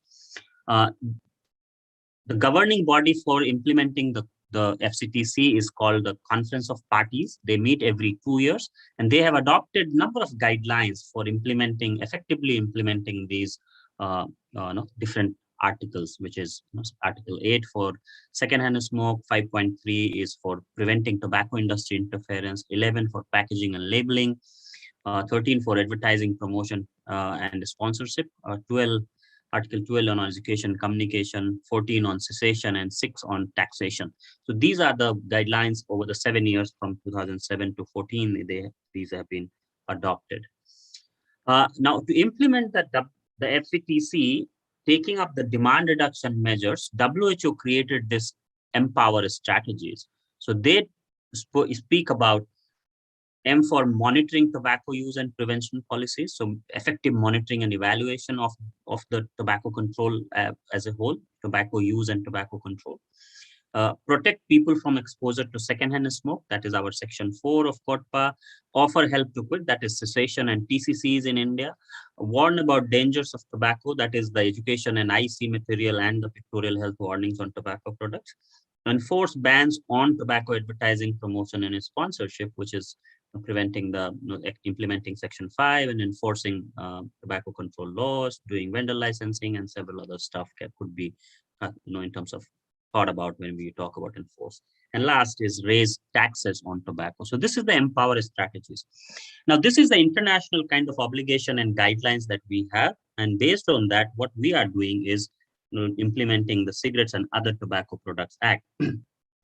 Before cigarettes, the COTPA, we had the Cigarettes Act 75.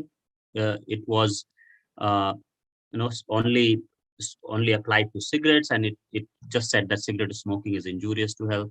So nothing great about it, but just that globally by this time, people already had started bigger warnings, and by late 80s, people already had pictorial health warning or graphic health warning, but we actually we are not able to do that for long in India, and because of the tobacco industry interferences. This 2003 law covers a lot of space, applies to all tobacco products, and have key provisions which are making public places smoke-free, no advertising, no sale to and by minors, no sale near education institution, and health warnings. Section 4, simple, no person shall smoke in any public place. The extensive rules were notified on October 2, 2008. All public places are listed in terms of almost all, and if you have any other place where public can go, the last point here, and the like, which are visited by general public. So every place where people can go is a public place. This would be the board at every public place. These are the examples of these board, and these should be at every entrance and lift and stair, every places where possibly people can easily see. There is an exception to the section 4 that all the restaurant with 30 seats or more, hotel with 30 rooms or more, and airport may provide smoking area or a smoking room, which is an anomaly in the law, but we are looking at the amendment, COTPA Amendment 2020, which I hope will redress this. Section 5 completely bans tobacco advertising, even at point of sale. There could be only a board which can list the tobacco products that cigarette, bidi, gutka, khani are available, and nothing else is allowed as per the law. All of these are violations. These are violations. I think Dr. Chauhan has a good image collection of violations and also removing those violations. This is one from Bihar. And I think, and Bihar has learned actually from, and Deepak Mishra, you can see the person in the center with glasses. There are three people, the one in the center, and he's Deepak Mishra, and he actually says, and we started doing work in Bihar after learning from Dr. Chauhan in Himachal. And this is how you remove the violations. Surrogate advertising continues. You can see this is Baba Ilaichi and this is Baba Jarda. This is complete, the industry completely, in terms of imitates its tobacco and non-tobacco products, and then tries to advertise a non-tobacco one. These are examples you are coming across every day, and these are all violations of Section 5 of COTPA. Even movies have been advertising a lot of tobacco product and its uses. Now it is not allowed since 2011, end of 2011 and 12. Any movie with a tobacco product or image or talk about tobacco will have to have a disclaimer in the start, 20-second, and 20-second at the interval. Health spot, 30-second at the start and the interval. Total 100 seconds of public service announcement. And whenever there is a tobacco scene, they should also say tobacco causes cancer or tobacco kills. Section 6, no sale to and by minors, no sale through vending machine, no display of product so that it makes it easily accessible to minors, and no sale within 100 yards of educational institutions. This is the law. And this board which you are looking at here, 60 by 30 centimeter, this board should be at every shop which sells tobacco. That no sale of tobacco to anyone below 18 years is a punishable offense.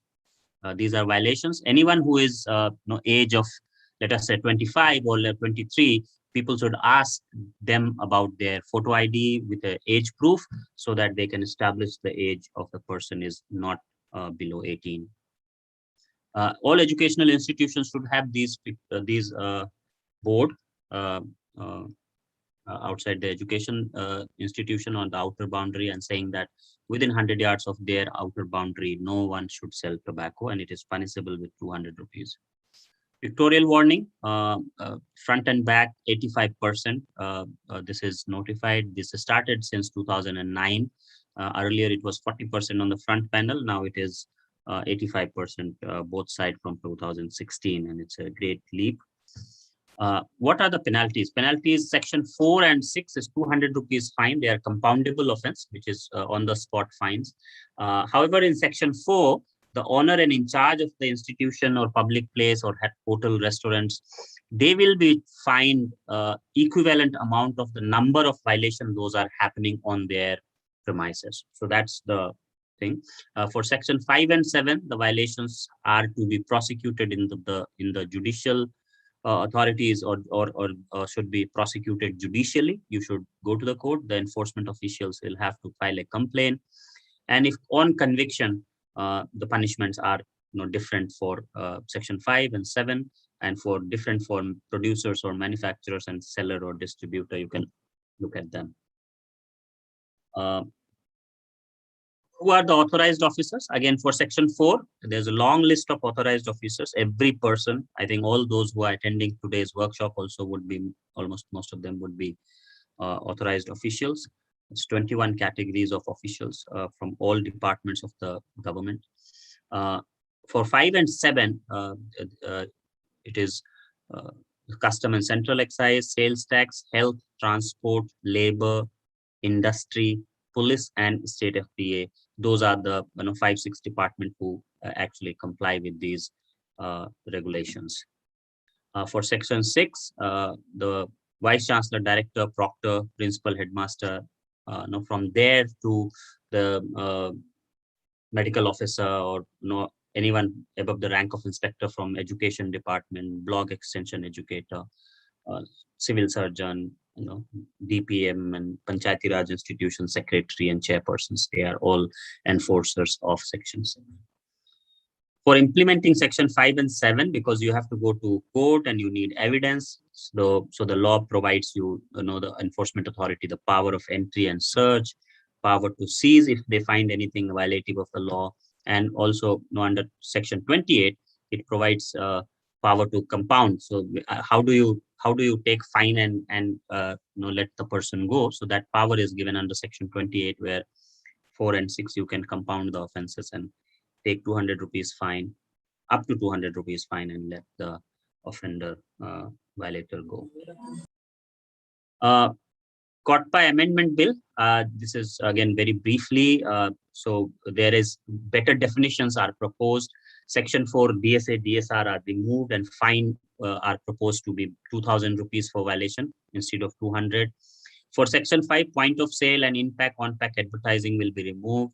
Advertising ban in all mediums, including online and other, and very clearly defines what this medium means, promote means, and indirect advertisement, what does those terms mean. For Section 6, they are trying to do it equivalent to the Juvenile Justice Act, 1 lakh in fine and 7 years imprisonment, and also increase the age to 21 years, access age to 21 years. US is now 21 years across all the states of the United States.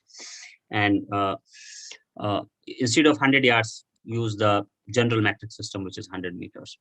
Pictorial warnings, product not to be sold loose. So the amendment will make it mandatory to sell only in sealed, intact, and original packaging. And pictorial warning on all package, even for distribution or supply, not only for the retail. And minimum quantity may be prescribed. So all cigarette packs may have 20 to 25 cigarettes minimum, and they can't be sold loose. And fine also increased from 50 lakh to 1 lakh. We saw that the fines are very minimum up here. Sorry.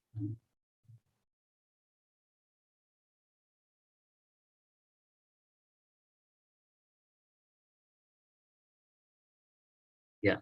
So you see the fines are for Section 7 or 5, it is just 1,000 rupees penalties, and 5,000, 10,000 is the highest, which is for subsequent conviction to producer and manufacturer, whereas now the proposed penalties are 50,000 to 1 lakh. And another provision to be added, which is no sale of illicit tobacco product. I was talking about that also, and vendor licensing, making it compulsory. In Himachal, it's already there, but this is for general, the overall whole country. And we're looking forward to these amendments. Apart from that, Food Safety Act bans adding tobacco and nicotine to any food item. So, which means any fragrance, scented, or additive ingredient which are food, like kesar, saunf, elaichi, long. All of these things should not be added to tobacco products, or either way. And the Supreme Court has directed all the states to comply with the law. Even the Food Safety Authority India has also written to all the food commissioners in the state to comply with the law. Maharashtra has banned pan masala and supari both. Bihar and even Jharkhand has banned pan masala. You can see the violations. See, currently the Supreme Court has said you can't sell these product as RMD pan masala and RMD ka jarda, whatever name you call, they can't be sold together, because you cannot sell these products so that it is easily mixed by the consumer for consumption. So you should not do that, but you will see that these are happening very clearly. And another product, that is electronic cigarette, which is completely banned in India under the Prohibition of Electronic Cigarettes Act 2019. Online, offline, any kind of sale, advertise, manufacture, import, export, everything is banned. It includes the heat not burn products. The electronic cigarette does not have tobacco per se, but heat not burn is a tobacco. It's basically the same cigarette cigarettes which are actually used through a machine which heats them, and there is no burning of the tobacco, and you smoke through heating of tobacco. So these are completely banned in India. Juvenile Justice Act, I was already telling that COTPA Section 6 is being amended to make it equivalent to Juvenile Justice Act, which is a 2015 law, which punishes even giving of tobacco to a minor or causing to be given. If you ask your child, or even anyone asks, uncle, auntie, whoever asks their children to bring tobacco or go and take tobacco, give tobacco to someone, they are actually offenders under this act, and they, the punishment is 7 years imprisonment and 1 lakh of fine, which is really serious offense. And there, we need to make people aware about this. Finally, Consumer Protection Act. Consumer Protection Act gives every consumer a right against, it's actually protection of law. So if there is any law, and which prescribes the standard for any product or requirement for any product, you cannot sell any product outside that law, which is no one can sell tobacco to a minor. It's a law. No one can sell tobacco along with food, or mix tobacco in food, or food in tobacco. That's the law. So anyone who is doing it, it is violating even consumer rights.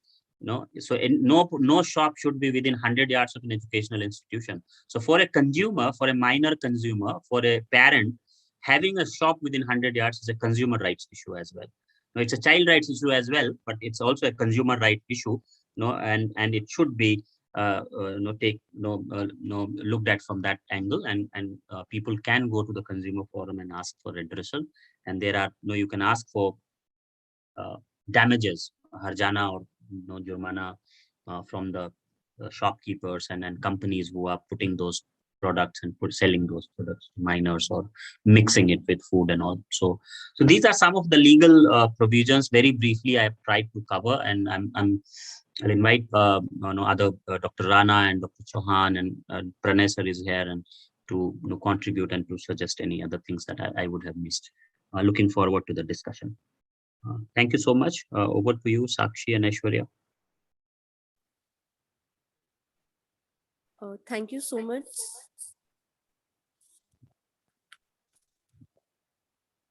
Thank you so much, sir, for comprehensively covering the global policy and legislation in tobacco control. Now we will be moving for our next topic, that is status of National Tobacco Control Program in Himachal Pradesh, which will be covered by Dr. Gopal Chauhan, State Nodal Officer, NCD, NHM, HP. He is the State Program Officer implementing the integrated digital approach for NCD's prevention and control. He is a technical resource person for NCD's tobacco control and SDGs with state government and NGOs at international and national level. He is also the member of the expert committee notified by Government of India for the NCDs in 2021. He has also and international conferences. Over to you, sir.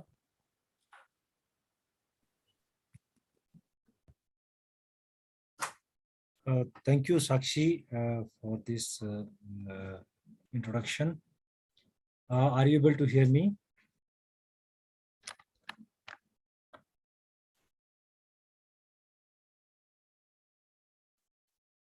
Am I audible? Yes, sir. Yes, sir. Okay. Thank you. Thank you. Thank you, Dr. Amit. Can I share my slide, Sakshi? Yes, sir.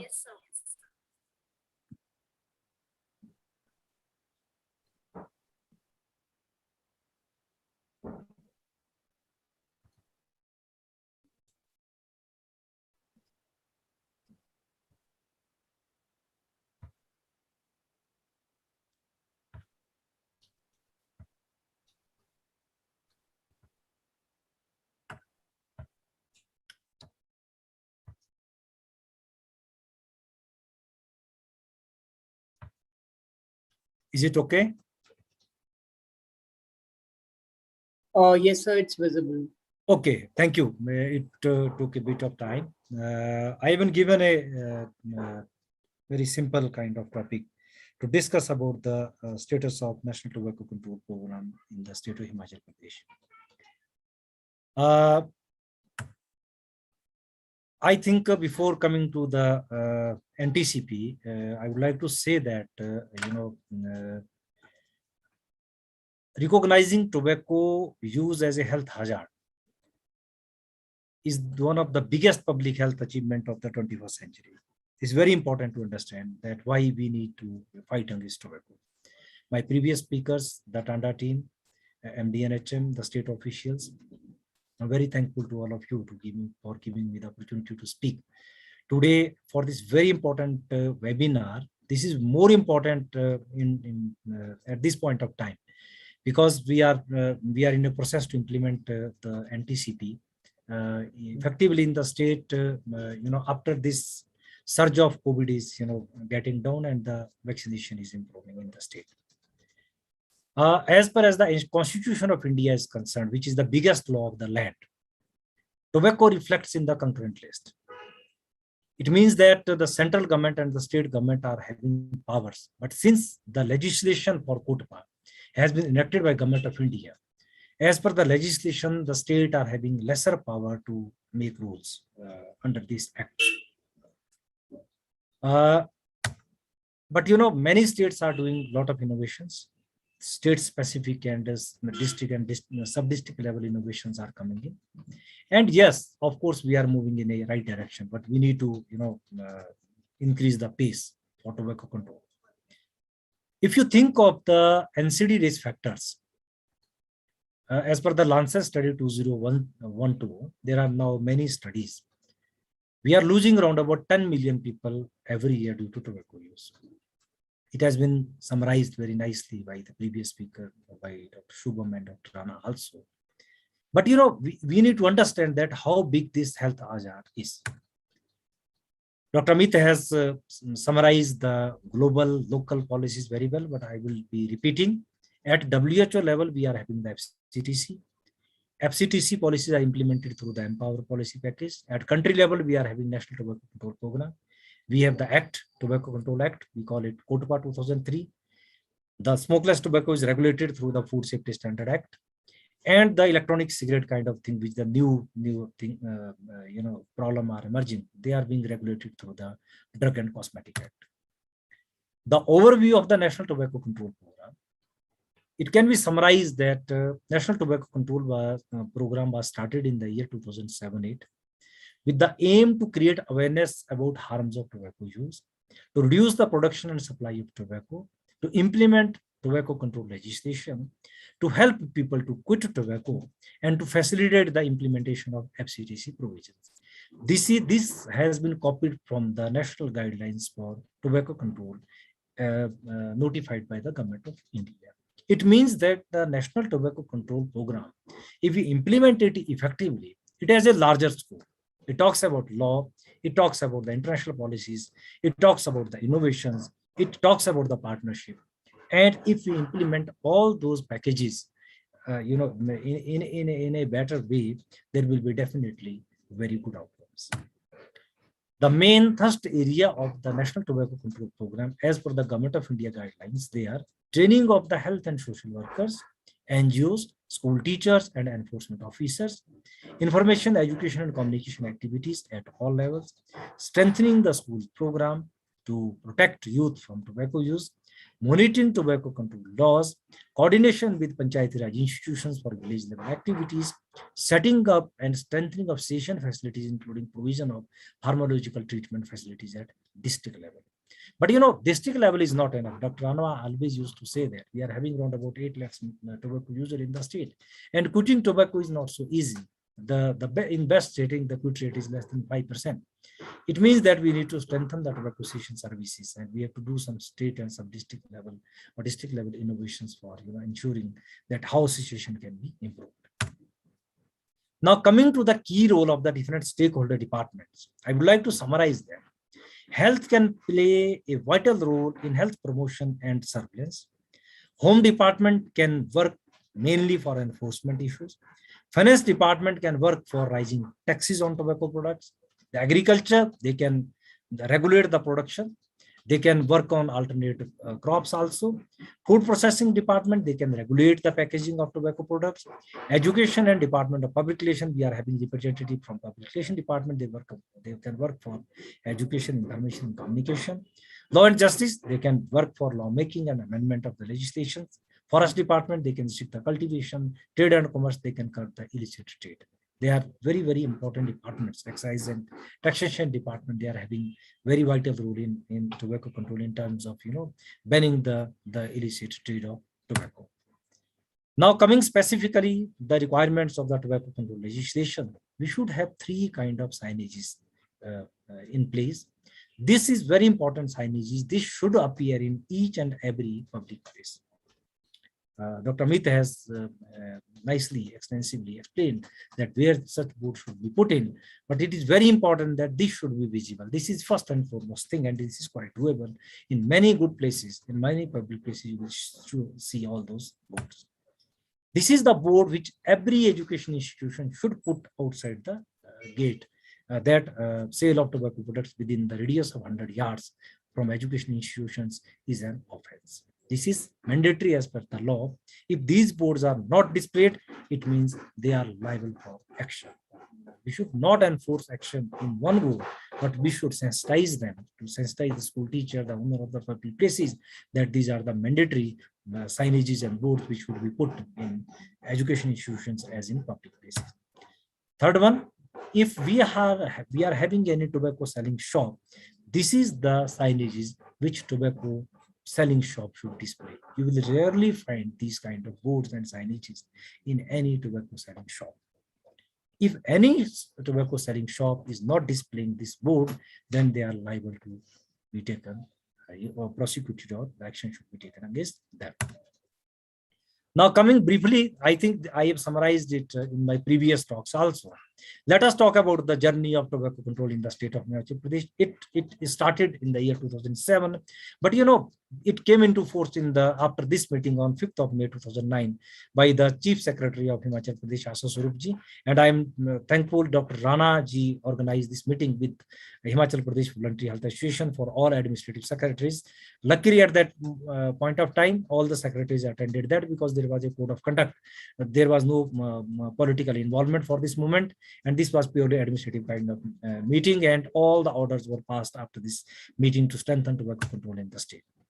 The first World No Tobacco Day was celebrated on the 31st May 2009 when the then Chief Minister flagged off the rally from the famous Ridge or Mall Road in Shimla. There is a lot of involvement from the PSM Department of Medical College Shimla. And then Dr. Rana has already told that Shimla city was evidence-based smoke-free city, first in India. Before that, Chandigarh and Kottayam were declared also smoke-free. There was a lot of work in Jhunjhunu, but the evidence-based smoke-free city, based on compliances as well, that is only Shimla. After that, we started rewarding people, and the executive director of Himachal Pradesh Voluntary Health Association, he died due to COVID this year. He was the pioneer of tobacco control from NGO side in the state of Himachal Pradesh. He was my ex-class fellow also, Dr. Narendra Sharma. He died due to COVID this year. And he is the first and foremost person who started tobacco control as an NGO initiative in the state of Himachal Pradesh. And we started rewarding people from villages. These are the people from Tashijong village in Kangra district. They declared their village as a tobacco-free village, and the people were awarded by the then Chief Minister. Tashijong paves the way for tobacco free. We got the WHO award for tobacco control in the year 2012. And then, the big moment came when, based on the compliance assessment, the entire state of Himachal Pradesh was declared as smoke-free in the year 2013 by the then Health Minister, Shri Kaul Singh Thakur. Then, we are constantly moving toward increasing taxes on tobacco products. And this is the reports on violation. We are collecting the data through Directorate Health Safety and Regulation about the violations. Every district is the nodal district, agency to collect this data from police, from education department, and then the compiled report is, compiled at the state headquarters at Directorate Health Safety and Regulation. This is being submitted to Government of India on monthly basis. There is a website also. The data is available on the website, that what is the yearly progress for each and every state. GATS result, they have been nicely explained that as per the GATS, we are having a prevalence of, in 2016, it was 16%. It came down from 22% to 16% in 5 to 7 years. As per the latest GYTS, we have good opportunity that we are having the lowest prevalence of tobacco use among 13 to 15 year age group, which is a window of opportunity toward end game. That if we reduce this further, then it means that we can protect children in a very strategic manner, so that as a longer term vision, we can imagine the tobacco end game for better future and healthy future of people. These are the glimpse of the IC activities. This folder, this pamphlet is being given to each and every household during population-based enumeration and NCD program by the ASHA, where they talk about tobacco control. We have briefly trained all the health workers, all the CHOs about tobacco cessation facilities, but you know that it is a quite technical kind of thing. But yes, they tell to people that this is a harmful product, you need to quit it, and these are helplines, and these are the various kind of help which the health department is offering to you for quitting tobacco. Now, specifically coming to the activities to be done under National Tobacco Control Program for the year 2021, as per the Government of India approval under NTCP, as per the PIP. We have to train all the teachers, law enforcers on tobacco-free education issue guidelines, and we give for this training some meeting kind of thing. There is a package of small amount of 1,000 rupees per school for tea and snacks kind of thing for organizing this meeting. Here in this meeting, we call the SMC members, the school teachers, and the local pradhan, and then the health workers or the CHO or the medical officer of the local PSC. They tell about the tobacco-free education institution guidelines, which has been notified by the state government. Then we have to train this is the training of the health workforce. This is some sort of continuum of training. We have already done a workshop on 9th of this month with all DPOs about the NTCP, that how to do the orientation training in a cascade kind of manner. Then we have a package of training for the public representative in Himachal Pradesh about the tobacco-free panchayat guidelines. And in every panchayat, there will be ward members, there will be panchayat pradhan, there will be some local police people. We organize a meeting there. We train people at that how tobacco-free panchayat has to be attained. What are the core components of the tobacco control legislations and NTCP. And IEC, we have amount for printing of signages and boards under tobacco control program and IEC activities. As far as the tobacco-free education institution guidelines are concerned, we are having guidelines of Government of India, but we have modified these guidelines in the state. In the Government of India guidelines, there is no mechanism for third-party evaluation. In the state-specific tobacco-free education institution guidelines, we have a third-party evaluation for tobacco-free education institutions, and I am happy to share with that this work has started, and in Mandi district, more than 200 schools has already been declared as tobacco-free based on the state-specific guidelines.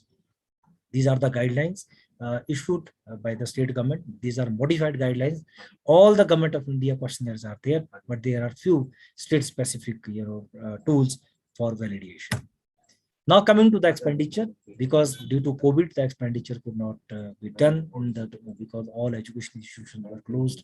Now we are gearing up doing some expenditure under NTCP, and I think by the end of this year, 31st of March and till December, we will be able to utilize the entire amount which has been received from Government of India. And if this amount is exhausted, then we can go for supplementary PIP also, and we can pool the resources from other NCD components also, because we have some power to pool the resources from other related components of programs under NCD. This is the state-specific format for ensuring the monthly report under NTCP. We asked that how many government school has been covered, how many private school has been covered, how many panchayat has been covered, how many raids has been done by the flying squads, what is the status of the IC activities, and what is the status of the de-addiction facilities and tobacco cessation center in Naidisha Kendra. We are getting monthly reports from the districts, and the districts, those who are not performing well, we are going to them that you need to improve in these areas. But once again, I would like to say that the work got hampered due to COVID in the state. Now we are focusing to strengthen this. Achievements so far, I have explained most of the things, but we have challenges about sustainability and effective implementation of the existing policies. We are having multiple state-specific innovations, but we need to sustain those innovations. And now we are having a good team. I think that it will be improved. For the year 2021-22, under NTCP, we have the following targets. We should have assessment of all the educational institutions in the state by 14th of November 2021. The first assessment, because by then the training should be over, because it will be a short training. Nothing more is required. We have the state-specific guidelines. The guidelines has already been issued. They have reached up to all the schools. And 1 gram panchayat tobacco free in each block by the end of this year. Training of teachers and PRIs. At least one raid by the state headquarters team by the district team, by the block team for enforcement as a squad, ensuring boards and signages as per the law in all public places, all schools. In schools, you will find there is a around about 99% compliance in the state. And then we have the tobacco cessation services has to be strengthened at the Naidisha Kendra Center. And we wish that we should have a meeting of the state level coordination committee and district level coordination committee in this financial year in all the districts. And we have a very ambitious target of 2030 as per the SDG commitment. We are committed that we have to reduce the prevalence of tobacco use in the state below 5% by 2030. And I think that the researchers, the implementers, and our partners from the Union Southeast Asia, Government of India, they will help us, for achieving this target. And I'm sure that as of now, you can see that as per the electronic health record, the prevalence of tobacco use has gone down to 12.2% in the state. By this trend, I think by 2022, we will be able to achieve the prevalence of below 10%. And we have a span of around over 7 to 8 years after that. We will definitely achieve this target by the end of 2030 or before that, if we work in a very coordinated manner. I thank you very much. I thank you all, especially the organizers, for giving me the opportunity to speak in this very important webinar. Thank you very much.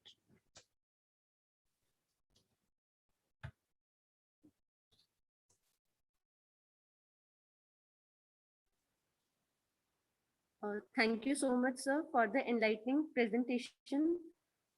In interest of time, we have cut on the mobility break for availability of officials. Before going to the next speaker, I would like to request you all to switch on your video for a group photograph.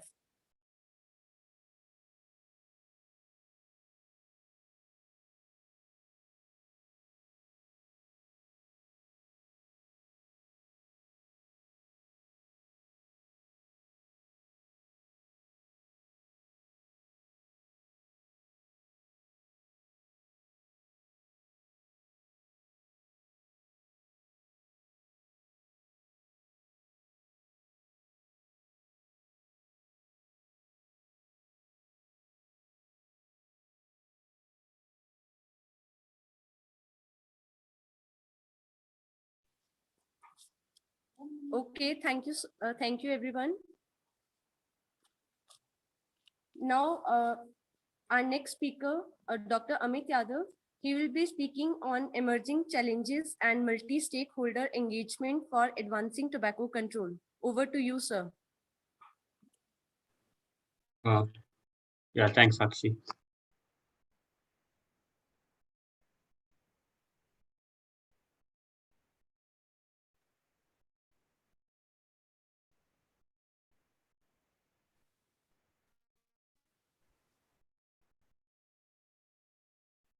Is the slide visible? Yes, sir. Thanks. Yeah, I'm going to talk about challenges and you can say emerging challenges and opportunities in tobacco control and how different stakeholders could contribute to that. Again, I want to be a little quick with the presentation. I have another 20 minutes for this.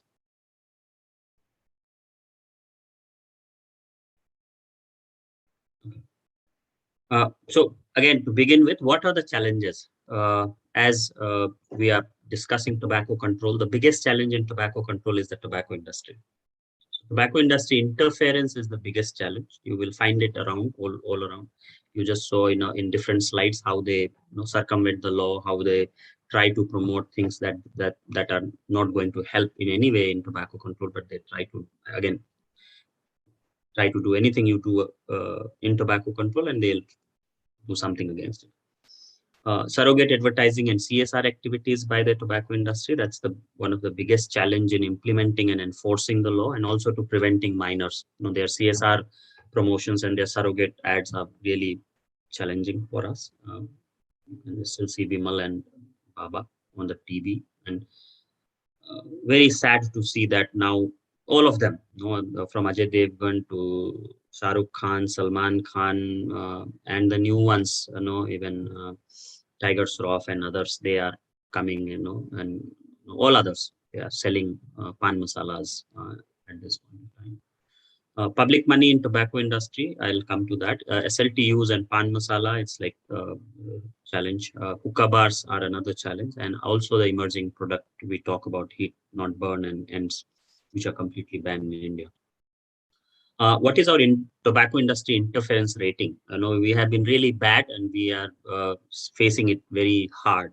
In 2017, the interference index was 72, whereas the highest interference was in Japan, which was 85. And it came down to 69 in 2018, and a year later it was 61, which is, it is reducing, but it is still very high. So out of 100 score for full tobacco industry interference score, we are getting 61, which is really a high score on interference. Again, the CSR activities, as I said, if you identify ITC, this is their brand logo. Okay, this is their corporate identity, and they use this corporate identity across their product, across their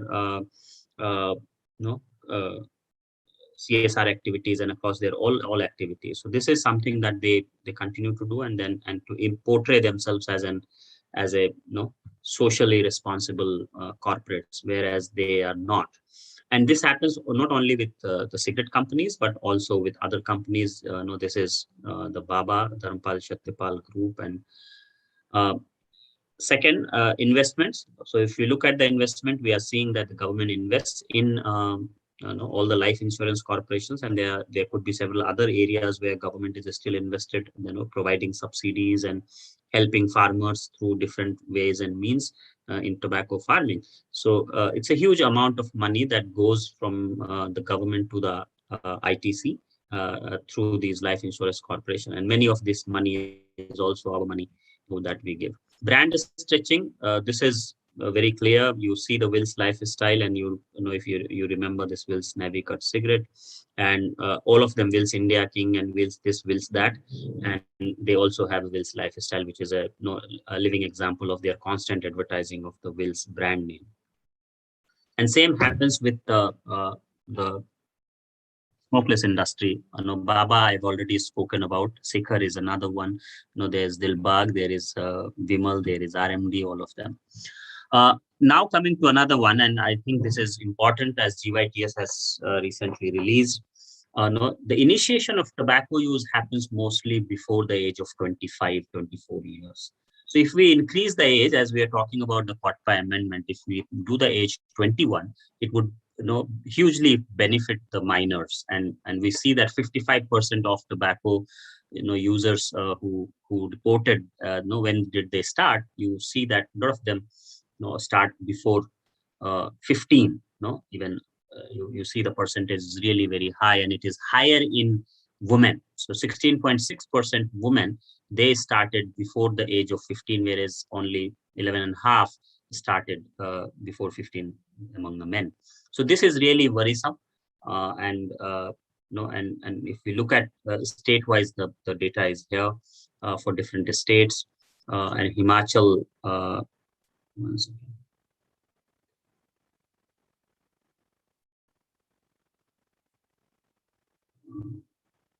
Yeah, Himachal is there. 20.2 is the mean age of starting tobacco use in Himachal.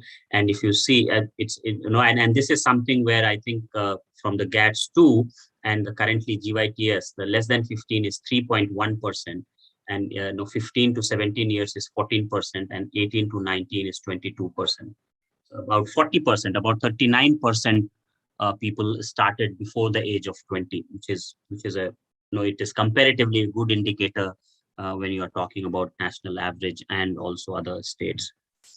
Industry knows this. Industry targets the minors, and it is completely knows that if someone has started at the age of 18, his likelihood of continuing to use is 3:1. But if someone starts at 24, his likelihood to continue to use is 20:1. So it's a huge reduction in their market share if they and it is huge increase in the market share if they can get young people hooked to tobacco. And this is prohibited by law, but compliance is an issue. And I think the recently released revised guidelines on toffee guidelines are important to comply with. And not only the toffee guidelines, but I think going beyond that, from the school to the community, we should move to tobacco-free generation.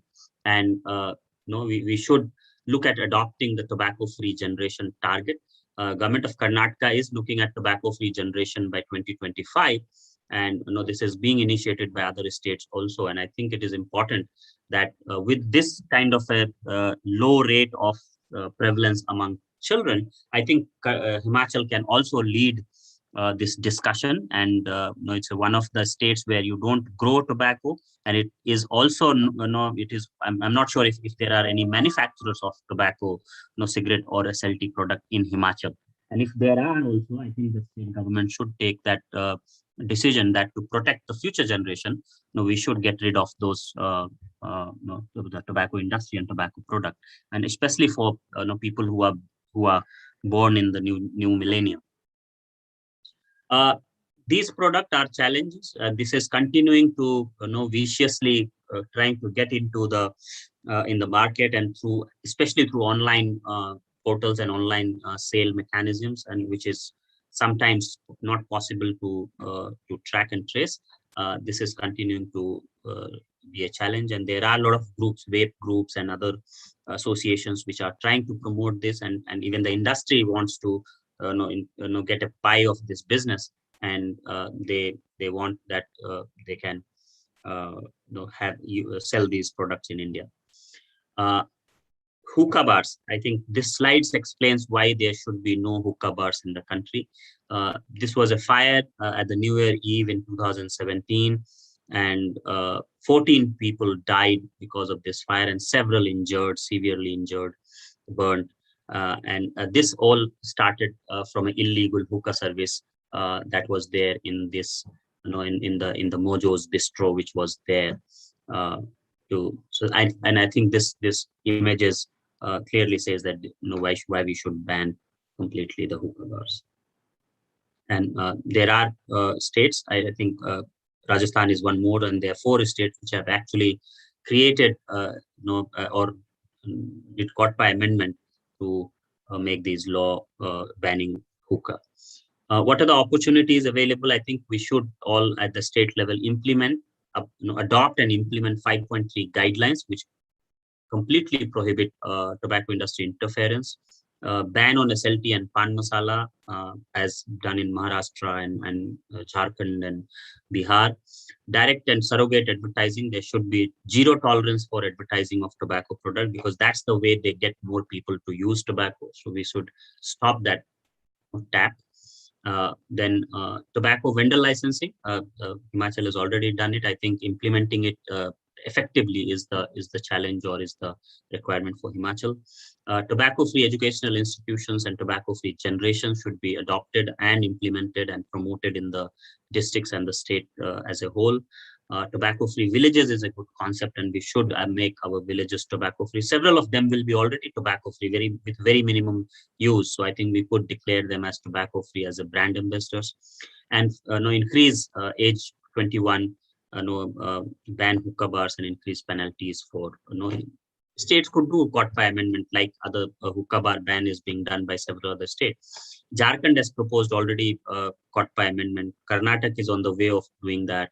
Even Bihar has recently adopted a resolution to propose got by amendments, while we are already waiting for the national amendments to take place.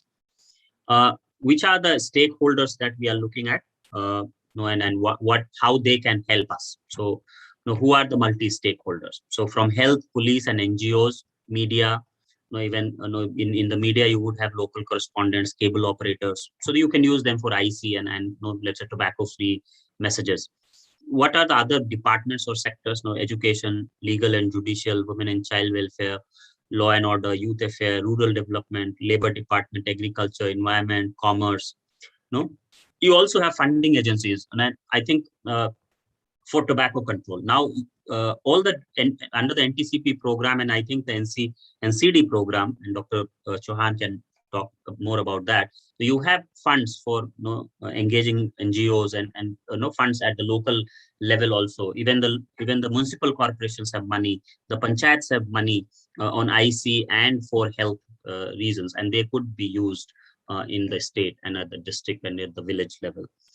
There are several professional organizations we must engage with, and I think Thanda Medical College, they can very well use this. The Indian Medical Association, Dental Association, Public Health Association, and the legal bar associations, Bar Association of Himachal and all districts.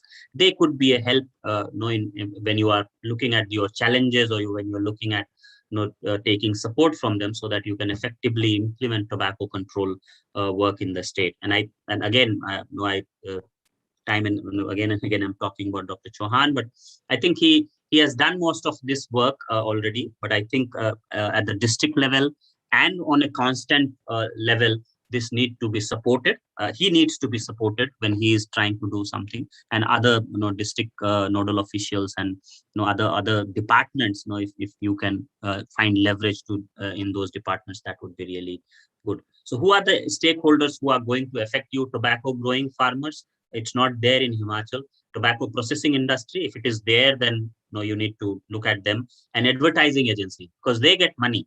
So there would be local hoarding. So whoever is putting that Vimal and Rajnigandha and Rajshri and Dilva, Sikhar on the hoardings, they are worried. They need money, and they'll say, no, what you are doing is wrong.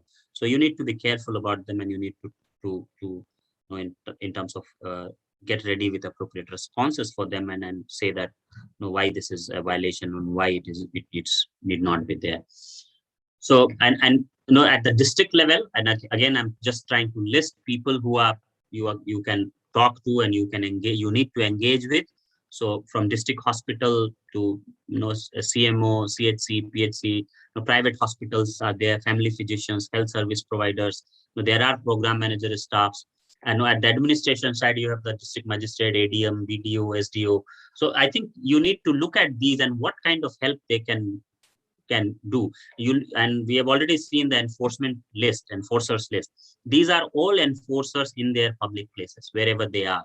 So they need to be trained, they need to be sensitized, they need to work for tobacco control as well, as ambassadors and champions. So if you can convert any of the district magistrate, then it is very easy to get a tobacco-free district very easily.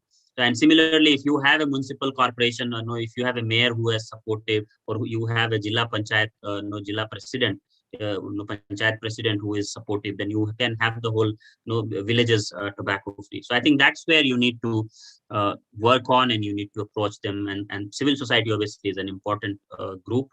NGOs, foundations, youth organizations, self-help groups, religious leaders, other people, you need to engage them, and they all can play their role, and they all can be part of the overall NTCP program implementation, and also the larger tobacco-free or toffee guideline or tobacco-free generation program or tobacco-free villages program, and they can be a big contributor to that. And what roles they can play? They can help in health education and promotion.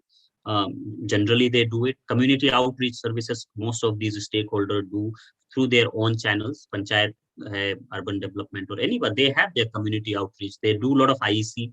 So they can help you in advocacy for tobacco control. They can be the champions. NGOs and several other, they do litigation. So even the tobacco industry, how to counter them, so they can help with that, even for implementation and legal compliances.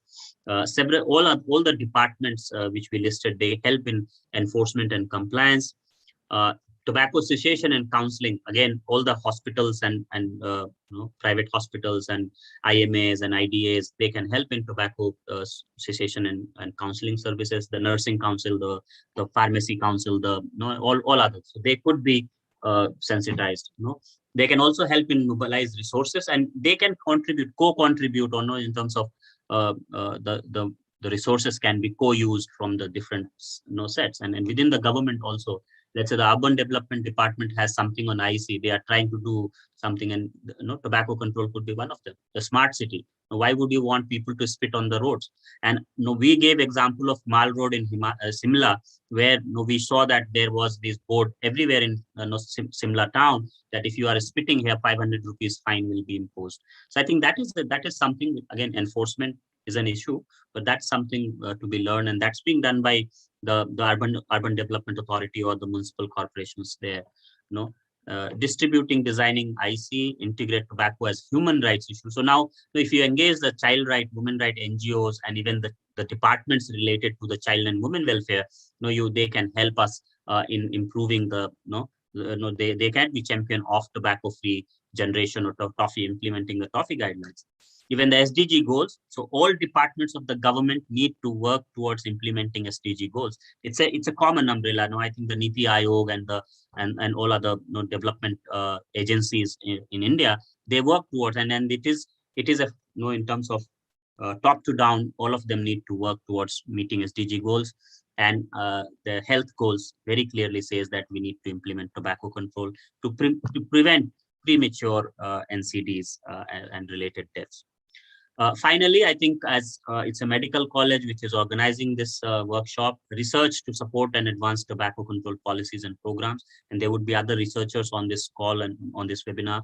They can also help, and we can partner with several other stakeholders to also do research activities, policy research, operational research, implementation research, so that you give evidence to the policymakers that this is what is happening in Himachal, and why we want to go tobacco free, why we want to go tobacco free villages, why do we want to comply with toffee guidelines, what is the status, and where are we lacking.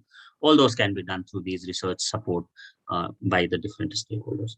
So that's all from my side. I'm sorry if I've exceeded my time. Thank you for your patient hearing. Back to you, Sakshi. Thank you, sir, for broadly covering and describing the emerging challenges in details and painstaking how multi-stakeholder engagement can help to advance the tobacco control in Himachal Pradesh and across the country. Thank you so much. Now we will move on to the final talk on tobacco industry interference by Mr. Pranay Lal, Senior Technical Advisor, the Union. He is a biochemist by training and works in the area of public health. He has worked on tobacco control in India since 2002, and he has published extensively in peer-reviewed journals on health, ecology, global trade, and infectious diseases. Over to you, sir.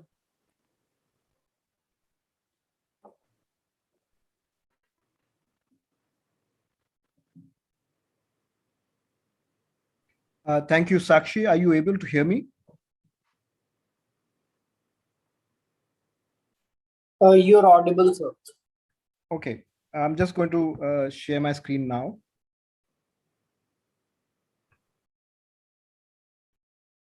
Okay, so I've been given the onerous task of, talking about the main vector of the disease.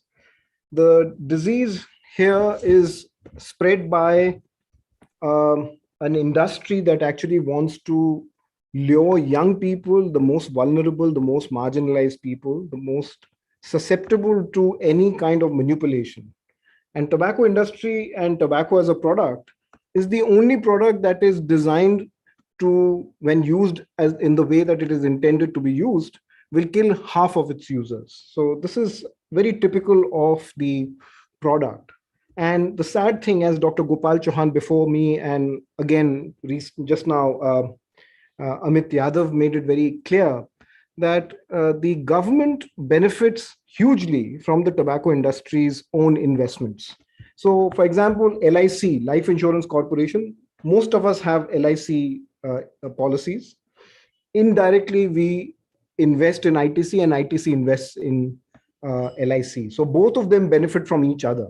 And this is a classic problem because the government's ownership of the tobacco industry or part of the tobacco industry's profits makes it very difficult for them to pull out of it.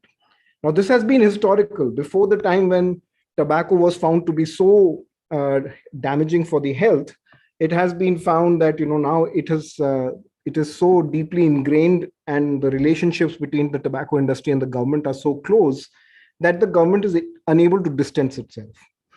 So I'm just going to go and share with you how the tobacco industry interferes with public health policy and its agenda. The first thing it starts to tell you is that, it will try manipulating you and tell you that, by suppressing data and information, which it has from much in advance.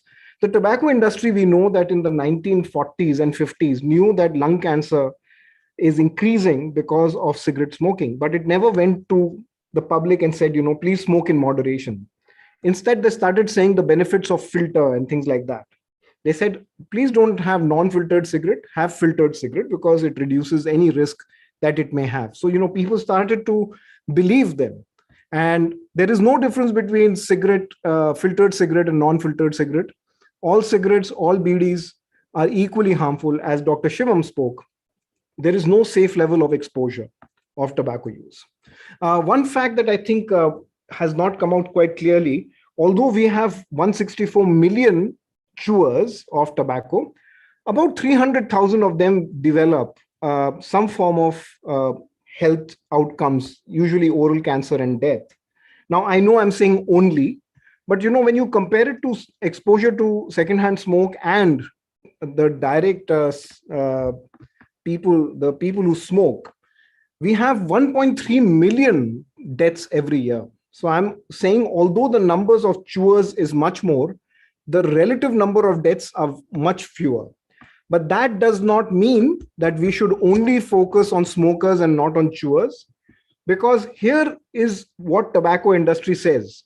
As soon as you start comparing death and safety, they will say, oh, so if chewing tobacco is safe, then why don't we use chewing tobacco as a harm reduction measure?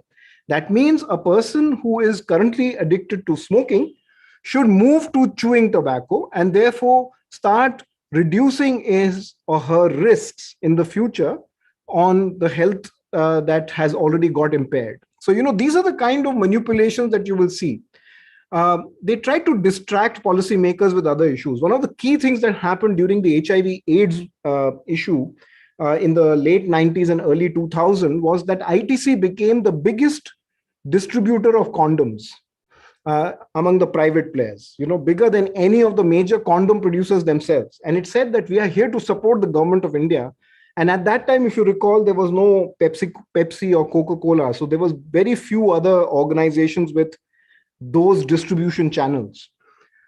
As a result, ITC made very significant inroads into the Ministry of Health and the health space. And they started to contribute on many things, including diffusing the World No Tobacco Day. They told the government of India, the Ministry of Health, you have problems with HIV/AIDS, malaria, urbanization, poverty, sanitation, those kind of things. Don't focus on tobacco. These are things of personal choice. A person who smokes knows the risks, and the government should not interfere in such risks. Of course, that was all humbug. That was all wrong, because the government also did not know how many people die from tobacco use, or how many TB cases happen, or how many lung cancer, COPD, emphysema, any of those things. The government still does not know, or even states do not know how many deaths happen.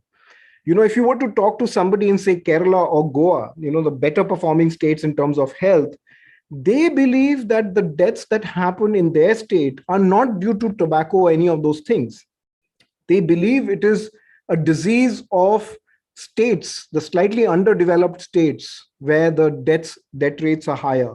Well, that is not entirely true, because the prevalence of tobacco use, at least in Kerala, is significantly higher. So I just want to say that, distracting policymakers by confusing them and distracting them with other issues, is something which is very, very common. They manipulate policymakers. Let me give you an example. When the pack warnings was being discussed before the parliament, Indian tobacco companies led by ITC said that there was not a single Indian paper that shows Indian tobacco consumption causes cancer among Indians. And therefore, Indian tobacco does not cause cancer.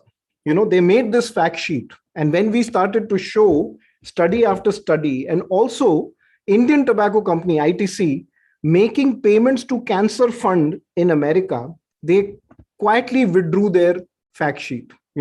So they're very, very clever and cunning, and they will try to distract policymakers in the hope that, we are not going to watch as tobacco control advocates and people in public health. They will also use farmers and vendors and other local communities, smaller communities, to become their front. They will say they are going to lose employment, they're going to lose their livelihood, they're going to lose income, they're going to be pushed into poverty, all those kind of things. What they like to do is they will conceal what is relevant and they want to maximize their profit. And they will use this money through political donations. They will fund civil society, powerful civil society. For example, one of the most important conservation groups, when we were started saying that, to make 1 kilogram of tobacco, you need to use 8 to 10 kilograms of tropical wood, which therefore causes deforestation, and it's a cause of climate change and other environmental damages it does. They started to fund worldwide fund for nature. And they will look for prominent NGOs that are always looking for money, and they will fund them, So those are the kind of things they will do. And all of them have stakes in media because it brings advertisements for media houses, but also because they own media. Significant number of pan gutka companies also have stakes in newspapers. So I just want to show you how big tobacco is. Now, just looking at the cigarette and the tobacco leaf industry. Now, there's no bidi, pan masala, gutka, even they are very, very big. I'm not looking at them, just the cigarette companies, the 5 biggest cigarette companies of the world, and the leaf producers of the world. If you were to add them up, tobacco industry would come somewhere between just after Switzerland and Sweden, between 21 and 22. It's highlighted in red. That's the number, that's the amount in terms of millions of dollars, that the amount that they earn. These are the revenues that they have, right? And all the money goes back to just 3 countries, actually 4 countries: America, UK, Switzerland, and Japan. You would be surprised that even gutka pan masala companies have tax havens. They send their money to Mauritius. They don't keep it in India. It is all going to tax haven kind of places. Okay. So if you think they're doing charity and doing desh seva and any of that thing, I think you are sorely mistaken, because none of them are into that. They are in the business of killing. They are in the business of making money. They don't care about your health and my health, or even the environment or social development. They're not into that business. If you were to ask a pan masala, gutka, or a cigarette company owner whether they eat or consume their own products, they will say they don't. If you ask them privately, they know what damage it can cause and what goes into the production of making those products. Like I mentioned earlier, their target is youth. They want to make products that are very attractive. They will position their products very cleverly. They will have large advertisements and large boards. They will promote themselves in various ways, whether in movies or in glitzy advertisements, getting Tiger Shroff now to market something that he has never eaten, and they will create peer groups. That means they will find youth champions or, prominent people in youth groups and ask them to start smoking or taking tobacco so that their groups begin to take tobacco. So it's like a minesweeper game. You touch one thing and, you create a large cascading effect into a larger population. And you promote, like I said, sports stars or film stars or, other icons, music celebrities. And the idea is that it is part of growing up. You should experience and experiment with everything. That's the thing. You should be at the liberty. And because youth are usually rebelling and they're always trying to be different from their parents and their older generation, they want to look cool and try things that are different. Now, I think I made this quite clear, but the idea for the tobacco industry is to maximize users and maximize profits. They don't care about our health. They want to make products look normal. So what they want to say is, our product is legal. Why are you bringing in so much legislation? When we started doing business, these legislations did not exist. So why are you bringing new legislations? Why are you making my business more difficult than what I had started with? and they will look at different CSR activities to look normal, and they want to start funding projects like education, health. I think Amit Yadav shared a lot of some examples, and I will show you some more. They want to create a positive public opinion. For example, they will go and say, which are the coolest brands in the world, and everybody will say Coca-Cola, Marlboro, all those kind of things. So you realize that Marlboro becomes a cool brand. They want to gain political and public influence and thereby weaken tobacco control efforts. And by doing all of this, they gain access to the youth's psyche and therefore the youth market. And of course, they support youth programs like Amit shared about this Baba group's image of children and education programs, those kind of things. I just want to share something from Himachal Pradesh. Some of you may remember that in 2011, one group called the Western Tobacco Private Limited said that there is so much unemployment in rural Hamirpur, and then we can utilize those men and women and children to roll bidis, and we can come up with bidis that are domestically produced by Himachal Pradesh for Himachal Pradesh. And of course, Dr. Gopal Chauhan and some very, very enlightened and committed tobacco control advocates like Dr. Ravinder and many other people who I now don't recollect their names, but all of them came together and came up with a strategy to say and told the health minister and the chief minister of the time, Mr. P.K. Dhumal, that this is something which is very regressive. It is a backward step. You should not push your villages into abject poverty. Bidi rolling is a sign of something which is not accepted. It is not a forward-looking thing. It is something that happens only in the poorest of poor districts of India. In fact, if you were to look at the 100 poorest districts of India, of the mainland of India, let's leave Northeast and Jammu and Kashmir out of it. If you just look at the Bimaru states and the peninsular states, the 100 poorest districts of India also are 78 of them are bidi rolling or tendu plucking or both. Tendu is the leaf that is used for making bidis.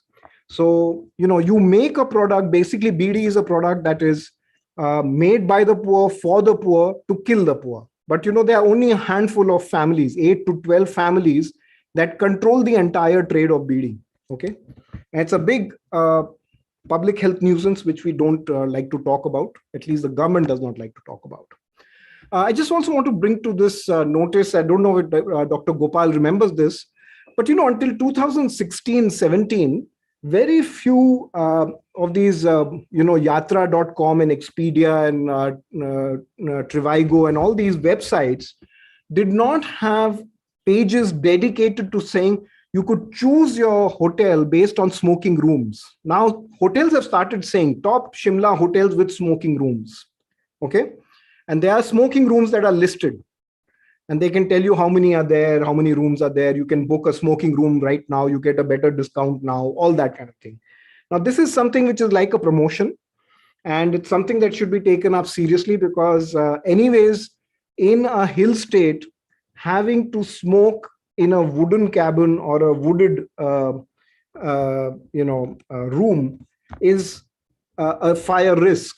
And it is not mandatory, or it's not even your right or privilege to give a smoking room, even if the hotel or the restaurant has above the seating capacity or the number of rooms. What I mean by this is that it is up to the state fire officer to decide whether there is a fire risk or not. So my request to everyone present today is that, do you really want to create a fire risk by getting one person or two people or few rooms that are going to be smoking rooms? And if somebody with some negligence does cause a fire, the risk is immense. Why do we want to give that risk? We know what happened in Kamla Mills in Bombay, where 27 people died and many people got injured, and after that it was hookah ban came in, right? The hookah ban came in only once a hookah bar caught fire, right? So are we waiting for a fire to happen when a smoking room catches fire and spreads across a hotel, or are we waiting for something else? So this is the prerogative of the state fire office, the state fire officer, and it is well within your mandate. Anything that incites fire can be stopped by a state fire officer. Think about it. The person is drunk. He's got a cigarette. He's got a bottle of whiskey next to him. He sleeps on the bed while he's smoking. The mattress catches fire. There is alcohol all around. The floor is wooden, and you've got fire. It's as simple as that. These are scenarios that are very imaginable, very plausible. I'm not talking about an improbable event.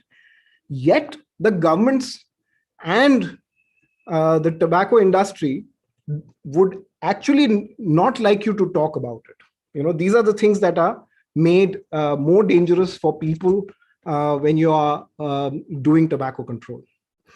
I think this was a picture that I wanted to share. This is Dharampal Satyapal working with Akshay Patra, which is a very large NGO. And they've got, over 300 different donors. Akshay Patra is a religious body which gives, they call themselves not religious, but spiritual body. And they do, seva of various kinds, including going and distributing food, like here, in going and, giving food to a poor basti in some part of Uttar Pradesh. I think this is in Allahabad. And what the problem with this is that you get immense branding opportunity, right?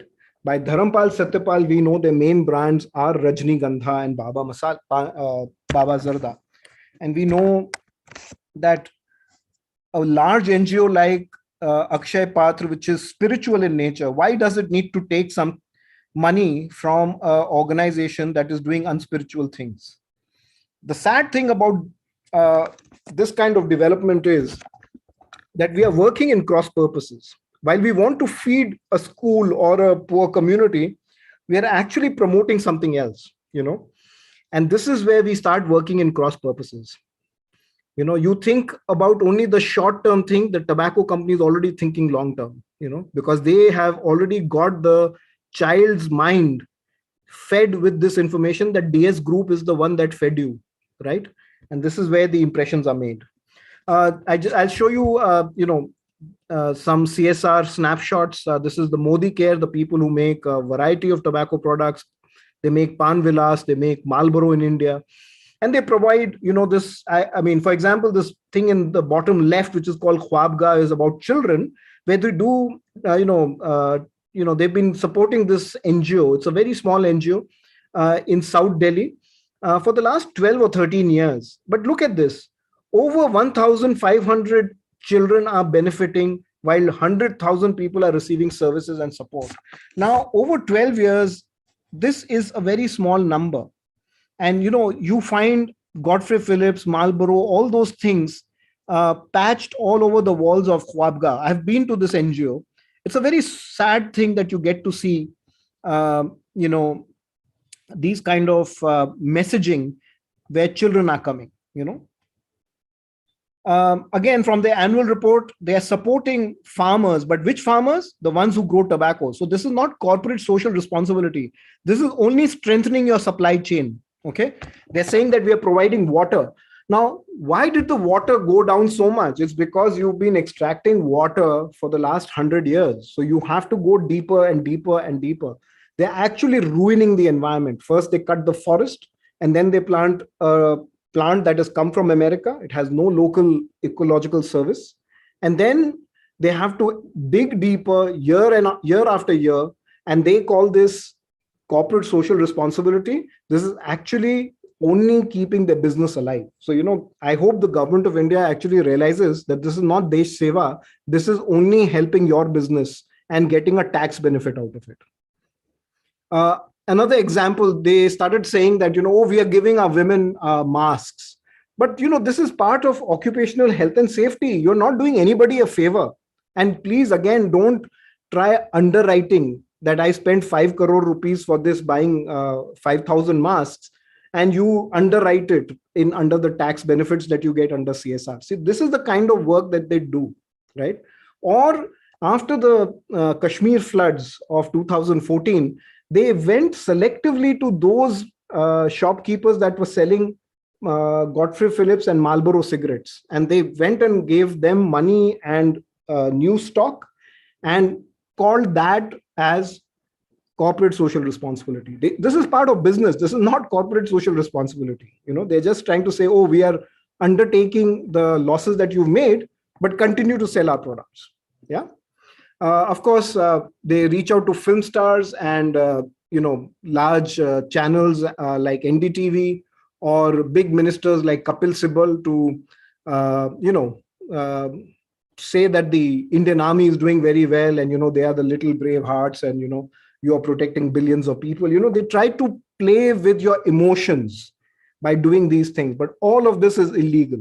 Now, do you think somebody like Kapil Sibal, learned legal luminary, does not know that this is a violation of Section 5 of COTPA? I'm sure he does, but he still has enough interest to support this kind of activity. We see Shuddh Plus, which used to support the former team of Gujarat Lions. Incidentally, Gujarat Lions partly was owned by a gutka maker and Praful Patel, Praful Patel is former Indian Minister of Civil Aviation and NCP secretary, and also India's BD king. He is the single largest owner of BDs in India, BD making. And again, Pan Vilas, which is owned by Godfrey Phillips. You can see, I don't know which team that is. I don't recognize the cricketers, but I believe they are cricket, again, sponsored by Pan Vilas. The aim is that they want to look good with going and getting awards from learned people like Manmohan Singh and Helen Clark. Helen Clark was the administrator of the UNDP, United Nations Development Program. Now, this was against the laws of the UNDP, and they forgot that tobacco industry should not be given an award. So in 2013, the union, my organization, wrote to the UNDP saying that you've gone against your own code of conduct and have given an award to a tobacco industry, which is actually ruining the environment. And then they had to retract, and they said, oh, we can't take the award back, but we are very sorry. So, even the mightiest and the brightest and the most elite institutions make the most stupid mistakes of inviting tobacco industry and giving them awards. They think it is all fine, but it is not. Companies like Mirage, which is based in Udaipur, has goes by several names, but it has the same owner's photograph on it, and it's been able to successfully grow from being a small, Udaipur-based pan masala, zarda, gutka, khaini maker to making the first so-called, it claims to be the first animal fat-free soap in India, and attracts somebody like Hema Malini to advertise for it. But it also goes abroad and sells parathas. Now, as you know, Indian diaspora, Indian people living in America and UK and Canada and wherever, this is a game from Canada, where you see Mirage Paratha, it's the same company, So it starts as a small gutka maker in Udaipur, but it has now become a global player. It's become a $1 billion industry, Mirage. The other thing which I had mentioned was shell foundations, the foundations that are created overnight by tobacco industry by using, gutka makers, tobacco vendors, pan supari shop owners, or even people who grow areca nut and tobacco leaf.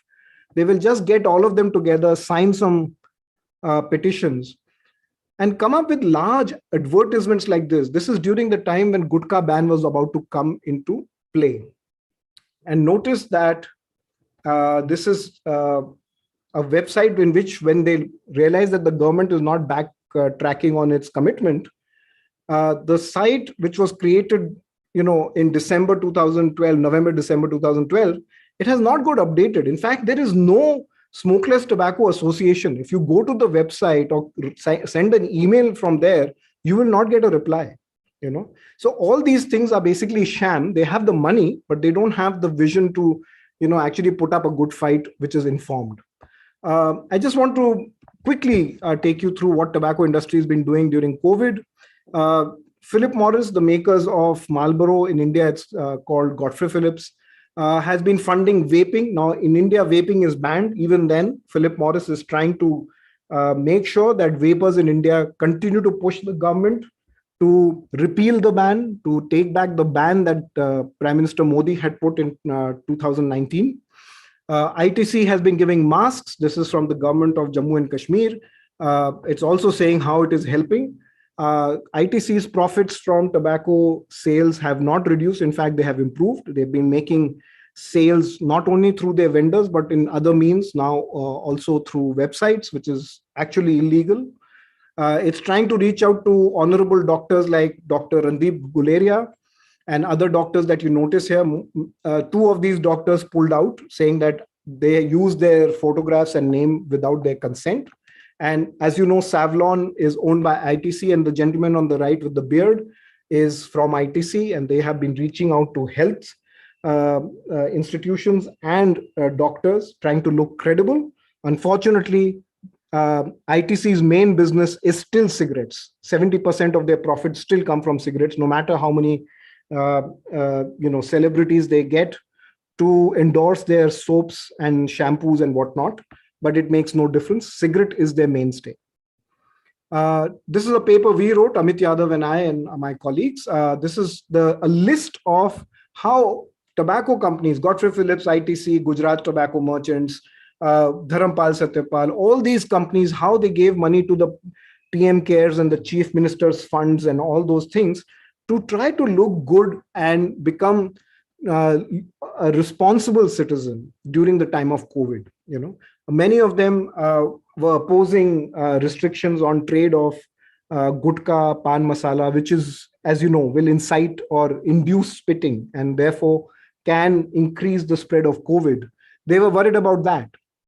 So they said that, oh, you're going to lose a lot of revenue if you don't let us continue selling our gutka and pan masala, right? So just to look at finally what the issues are, I think Amit and Dr. Gopal Chauhan spoke about Article 5.3, so I took away my slides from there. But be very careful as medical practitioners, as doctors, as medical institutions, have a very clear understanding of what Article 5.3 is, and that you have your own code of conduct where you openly state that we do not engage, partner, or receive any contributions from the tobacco industry. They will try to lobby you in case they were to look, if you were to indirectly or directly reach out through them, they will lobby with you. And the idea, therefore, is stay vigilant, because they come in various shapes. They are like a mutating virus. Trust me, you will not be able to distinguish between one and the other because they mutate. They say that, oh, we will regulate ourselves, we are honorable corporate citizens. There is nothing like that. They are there to get our children and us addicted, and they want to leave us addicted behind. They are not responsible citizens. There's nothing like self-regulation. And therefore, adopt Article 5.3 from the governor's house to Chief Minister's office, to your departments, to the panchayats, and everywhere else. The idea will be that we should have no partnership with tobacco industry and the companies or any of the stakeholders that actually support their businesses. Our idea is that tobacco is harmful, and it has no place in policy making if we want to develop ourselves. And corporate social responsibility of any kind should be avoided.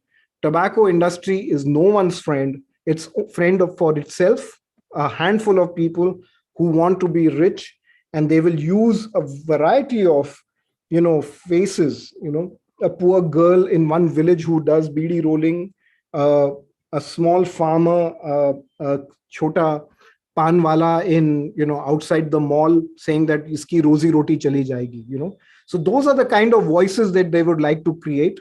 But trust me, it actually it benefits only a handful of people. It does not benefit anyone. It's just a slave industry making money from using the slavery of the poor to keep the poor and the marginalized and young addicted for the rest of their lives.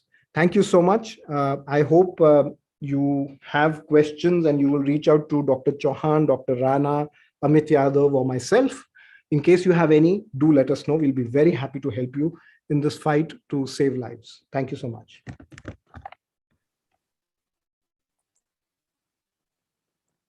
Thank you so much, sir, for the thought-provoking presentation and broadly covering the tobacco industry interference and also your advice how to tackle with this issue and how it will be useful for us to limit the tobacco industry interference.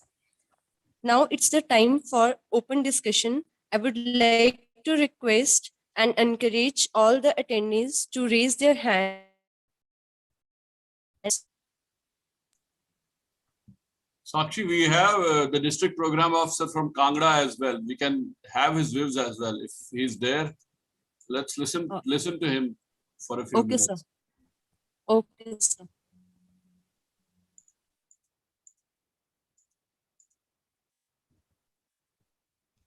Dr. Gurmeet?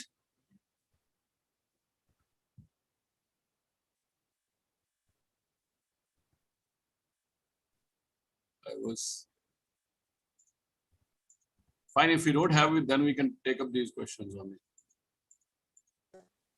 it. So we have question from Dr. Narendra Paul from CORD. So please ask your question. Thank you. I won the last presentation. I really would like to congratulate the presenter. I mean, the commendable work and the real facts, basically, he has shared. In that, I have just quickly two questions. One was, is it not possible that, as far as I know about the CSR, and I have done some programs on this, CSR, there is provision, they cannot reinforce their business, as you mentioned. So isn't possible that can we go for a PIL or some kind of this thing with some evidence on that? That is one. And second question is to Dr. Gopalji. That is, we need to have some aggressive strategies as well, as you did commendable work where, the vendors without license, putting hoardings and all, how to do it more visible manner in terms of removing thing and all that impacts a lot in Himachal Pradesh as well. So these are the two questions to Dr. Gopal, and the last presented, I think Dr. Lal. Yeah, thank you. Thank you, Narendraji. If I may request my colleague Amit Yadav, because he's a legal luminary, and also, of course, Dr. Gopal Chauhan, who knows more about the law than I do. So I'll request them to fend for me. So, of course, I'm happy to answer to your mail, to your question over a mail in case you would like to be answered further. Amit, over to you. I'm sorry, can you repeat the question? Yeah, the question was basically, in the CSR, we know the many facts were shared that how the things they do in the name of CSR also to reinforce their business, right? But as far as I know, in the CSR provisions, they cannot do that. I mean, the 2% of their net profit they have to spend for the community welfare, it has to be exclusively for the community development or action, not to reinforce their business. It's not like the healthcare people will train people to, like the top healthcare institution will train people to feed their hospital. No, they cannot do that. So can we think for going for something like PIL or something like that? Yeah. On those issues. Yeah, thank you. Am I Hello? You're not audible. Hello? 1 second. Amit, you need to speak louder, please.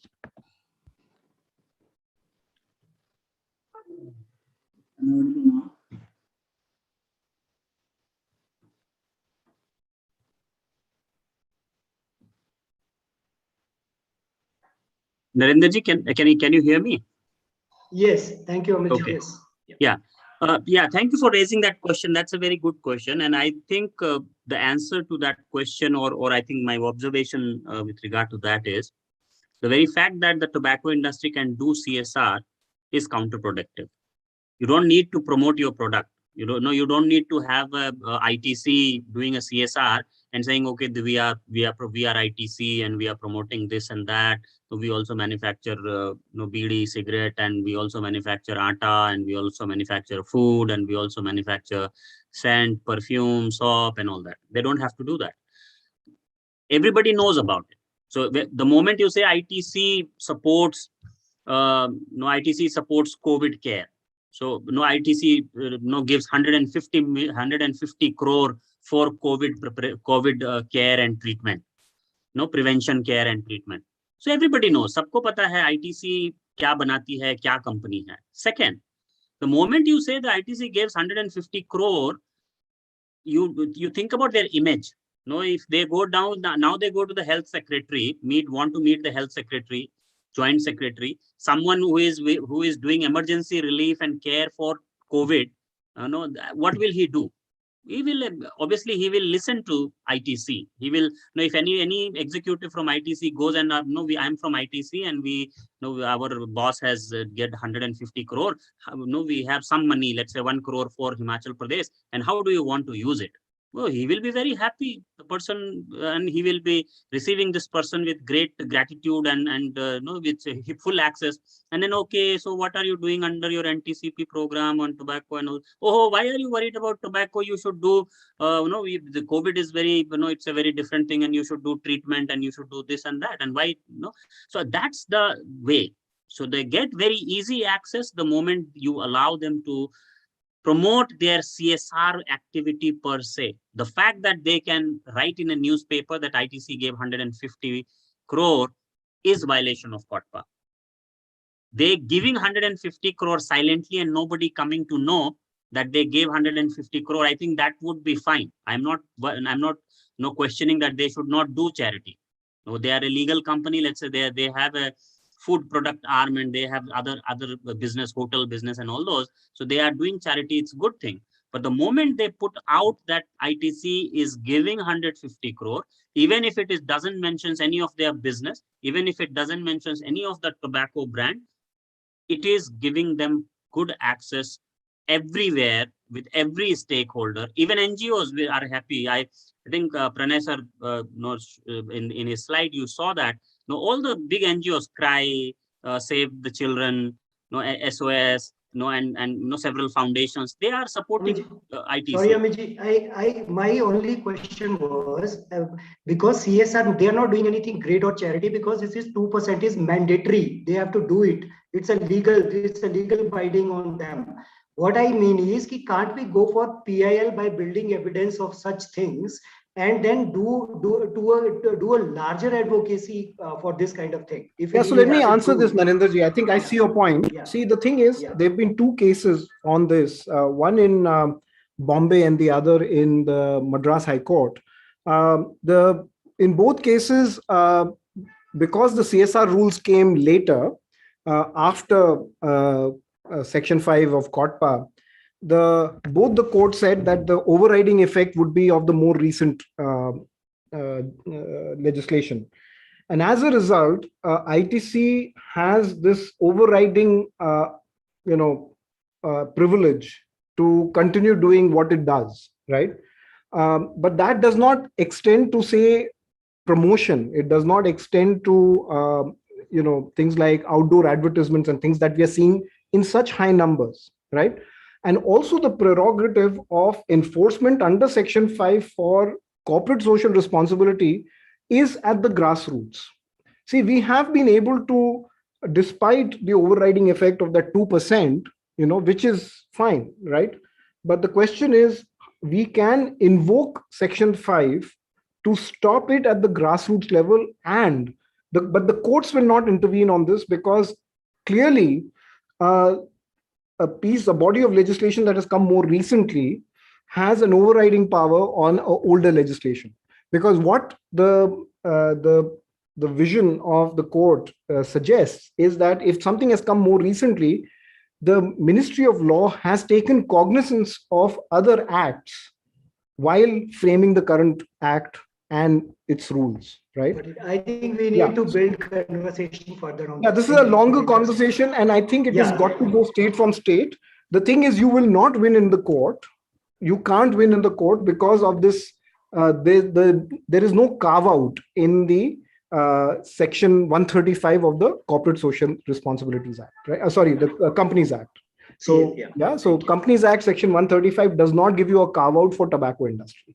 Only the state of Tamil Nadu has said this in the Madras High Court, that tobacco industry will not do any corporate sponsorship, promotion, advertising, and the like. That's what the judgment says. Other than that, it has not been applied to other states. So if Himachal Pradesh wants to do it, it can do it, and use the order of the Madras High Court to cover its own jurisdiction. That's what I mean. Thank you. Okay, thanks.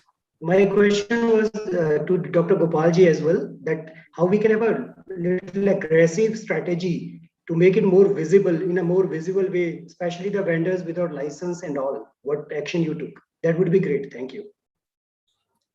Yeah, Narendraji, thank you very much for the question. This is a a tough question to answer because we are the first state in the country to enact the Vendor Licensing Act. But when we went forward with the orders in the form of rules, there were very soft rules, and we are in a process to amend those rules because the act is there, but it's not being implemented as of now. Yes, because whenever we are going for notifying the rules, they should not stretch beyond the skeleton of the act. And the rules should be framed in a way that they are easy to implement. There is a lack of clarity in that, and we have moved the amendment of those rules because we need to re-notify those rules. They are very soft, and we have collected some more information from other states also, that because many states without enactment of such legislation, they are doing the vendor licensing. I think maybe in next 3 to 4 months we will be able to re-notify those rules. Thank you, Dr. Gopal. Thank you so much. So we have one more. So we have one more question to Dr. Amit Yadav from Dr. Harshvardhan, that surrogate advertisement of smokeless tobacco is at an all-time high in India. Why aren't the relevant sections of COTPA being invoked?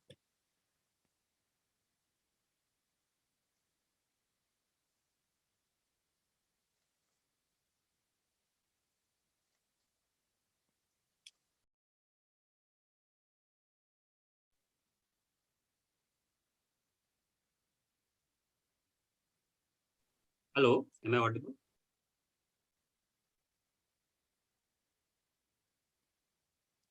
Dr. Harshvardhan, can you hear me? Yes, sir, I can hear you. Okay, thank you. Thank you for that question. And I think there are PILs on that as well as we are talking. And the problem is that the industry, it's an organic industry, dynamic industry. It keeps moving, keeps jumping, and we are. I think I was reading this morning only, and Dr. Chauhan's quote. So either we need to fight or we need to surrender. And I think we're fighting the enemy is a potent enemy, and it continues to change its हम हिंदी में बताएं तो बहरूपिया company है. तो बहरूपिया company है, मतलब वो आज कुछ है, कल कुछ और हो जाती है, परसों कुछ और हो जाती है. एक गुटखा बनाती थी, उससे पान मसाला बनाने लगी, पान मसाला से फिर वो जर्दा पान मसाला अलग करके बनाने लगी, और अब जो है पान मसाला छोड़ के इलायची बनाती है. Name, tagline, company, the money, the pocket where the money is going, all remains the same. But today what they advertise across, all of them are advertising इलायची. तो Yes. एक जमाने में जब लोग, मतलब हमारे यहाँ तो ऐसा कोई चलन नहीं है कि इलायची का पैकेट फाड़ के खाया जाए या लोग खाते रहे. लोग इलायची खाई जाती है हमारे यहाँ, बट इस पैमाने पे नहीं खाई जाती कि रोज लोग इलायची फाकें, ऐसा नहीं है नियम. But they have made it now. It's actually doing a commercial venture out of इलायची. plus to continue to present their brand and advertise it, to be able to advertise it. You can't say कि आप इलायची का advertisement क्यों कर रहे हैं. Now the point is, someone who says it's an indirect advertising, the name, color, and everything are same, and that's why that need to be prosecuted. What is the problem in that? Problem is, one is that we don't have such kind of motivated enforcement official. Second, the moment it goes to the court, they will come to technicalities, and in the court will then go to evidence and fixed norms, and it has a very technical formula based discussions hota hai court mein. He'll say, sir, ye to peela nahi hai, this is a yellow, beige, whatever, 127 color, whereas for that it is 153 color, and this is for that. And I said, no, this is not that color. And they'll say the tagline, they'll say it is written in a different way and it is written in a that way. We get into the whole discussion of trademark acts. I did a paper on looking at the Baba Jarda ka, kaise wo apna non tobacco और tobacco product बनाते हैं और किस तरह से वो उसको advertise कर रहे हैं. It's all the imagery advertising word में आपको सिर्फ नाम या उसका पिक्चर, कोई भी एक चीज आपको क्लिक करना चाहिए, and you will relate to it. And that's where ITC का एग्जांपल भी मैं दे रहा था. Nobody has to tell you कि सिगरेट आईटीसी ने बनाई है, everybody knows it. So the moment ITC gives money to anyone, this person who smokes feels good. They say, oh, acha, I am paying and this person is giving for COVID care, so I also contributed. That's how the brand loyals or people are using, they feel about their brand. And that's what is happening with smokeless tobacco in India. It can be prosecuted under Section 5, Clause 3 also, because it is promotion. The way gutka was, अब ये patented नहीं है कि गुटखा खाते कैसे हैं, ये market ने सेट किया कि गुटखा का पाउच फाड़ के खाते हैं, ऐसे उन्होंने एडवर्टाइज कराया, पब्लिक ऐसे ही खाती है, और आज इलायची को भी वैसे ही फाड़ के खाता हुआ दिखाते हैं. So they have marketed it, it's almost the same thing. So now and no, it can be prosecuted, to simply answer your question, but then we need a strong, I think, administrative and enforcement will, and they can be prosecuted. They were sent, and वो change कैसे हुआ? पान मसाला से इलायची पे क्यों आया? क्योंकि जब पान मसाला कर रहे थे तो उनको नोटिस भेजा गया, सबको नोटिस भेजा गया और आकर एक्सप्लेनेशन देने के लिए बोला गया. तो in between the industry also realised कि this is going to be problematic, तो उसने चेंज करके इलायची बना दिया, कलर थोड़ा चेंज कर दिया. Now you fight another battle. अब फिर से कोई आदमी, कोई होना चाहिए जिसको सभी, ये जितने भी अब आज की डेट में सारे हैं, सबको एक पब्लिक नोटिस, उनको सो कॉज नोटिस भेजना चाहिए और बोलना चाहिए कि why should not we prosecute you for promoting smokeless tobacco use in the country? You are responsible for the death of these many people in the country. Let them reply and then prosecute them. Punishment penalty बहुत ज्यादा नहीं है, लेकिन I think वो prosecution का जो message है वो जाता है, और इतने बड़े सेलिब्रिटी के प्रोसिक्यूशन से फिर वो ब्रांड वैल्यूज घटने लगती हैं. The people don't like that. But the point is who is going to touch these big shots? No, they are celebrities. That's the, I think, I don't know, it's whether it answers your questions or not, but I think no, this needs to be again done by people who are committed to tobacco control. Any district, ये तो हर district में है, किसी भी district के enforcement official के पास power है, वो भेज सकता है नोटिस कि आप बताइए क्यों आपको प्रोसिक्यूट ना किया जाए. आप ये जो बेच रहे हैं वो बिल्कुल टोबैको की तरह दिखता है. एक अनपढ़ आदमी के लिए, उसके लिए बिल्कुल है, जो सुन नहीं सकता उसके लिए भी वैसा है. वो इमेज देखता है, पढ़ सकता नहीं है, और वो बिल्कुल वैसा ही है. तो that is, I think, important. Secondly, मैंने अपने लॉ वाले स्लाइड में बताया था कि आप कंज्यूमर फोरम जा सकते हैं. कंज्यूमर फोरम में जहां भी गुटखा और खैनी बराबर मिलना एफएसएसए का वायलेशन है, आप कंज्यूमर फोरम में जाइए और उनको बोलिए कि ये वायलेशन है और कंपनी के अगेंस्ट हमें मुआवजा चाहिए, because it's the Vimal, whoever the company owner is, they are promoting this V1 and Vimal, and my kids are using it, which is against the consumer protection law. It's a unfair trade practice. Simple unfair trade practice में जाता है. तो but the point is, again, we will go to the court. वो आप जैसे ही court में कोई जाएगा तो वहां से बड़ा लॉयर आएगा, कपिल सिब्बल टाइप, आर्ग्यू करेगा कोर्ट में. That's the problem. Can I add one point here? Yes, yes, sir. I was just going to say that you should add. Yes, Dr. Harsha, this is a very important question. And what we have done, we have launched prosecution in few instances. It's very difficult, as Dr. Amit has said, to prove it in the court of law. I will share, I don't have the screen sharing rights now. I will share the judgment of 15th of November 2014. It is from Mandi. Here, at one tea stall, there were the green base boards. They were resembling to the symbol of the Foursquare cigarette.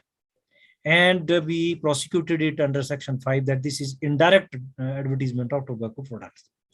And the court, after hearing properly, the court held guilty for the said offense as such accused to sentence to undergo imprisonment till rising of the court, and with a fine of a very minimum fine of 1,000 is imposed against the accused for the offense punishable under Section 5 of Court Law.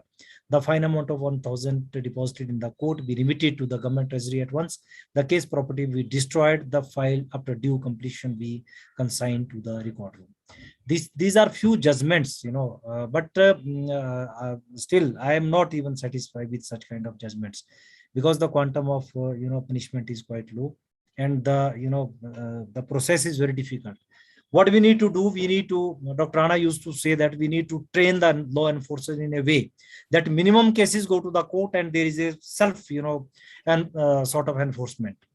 We are working on those tricks where we are issuing notices to the people that remove those boards, remove the direct promotion, sponsorship, and advertisement, and indirect advertisement also, so that minimum cases are going to the court of law. In court, yes, the judgments will come. We have proved that, but it takes lots of time. Thank you. All right. Thank you, Dr. Gopal. Thank you, Dr. Amit. Thank you. Thank you, sir. Now I would like to request Dr. Rana for any closing remark.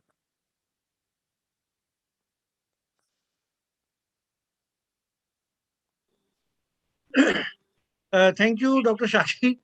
I don't think I have concluding remarks. Rather, I think the discussion which is happening at this fora, I think there are excellent thoughts, excellent suggestions. Definitely, we always wish, first of all, multi-stakeholder engagement is very crucial. So all DPOs, district nodal officer, they must ensure that every segment of the society is involved. Secondly, few gap areas which I have discussed in the beginning, and MD NHM and Dr. Gopal Chauhan also reiterated that definitely the focus on rural populations, because tobacco use among rural population is higher than the urban populations. So how to reach them? Third is for Himachal Pradesh to achieve target as explained, that is 5% reduction to achieve that till 2030. So I think tobacco cessation, you see how tobacco control happens.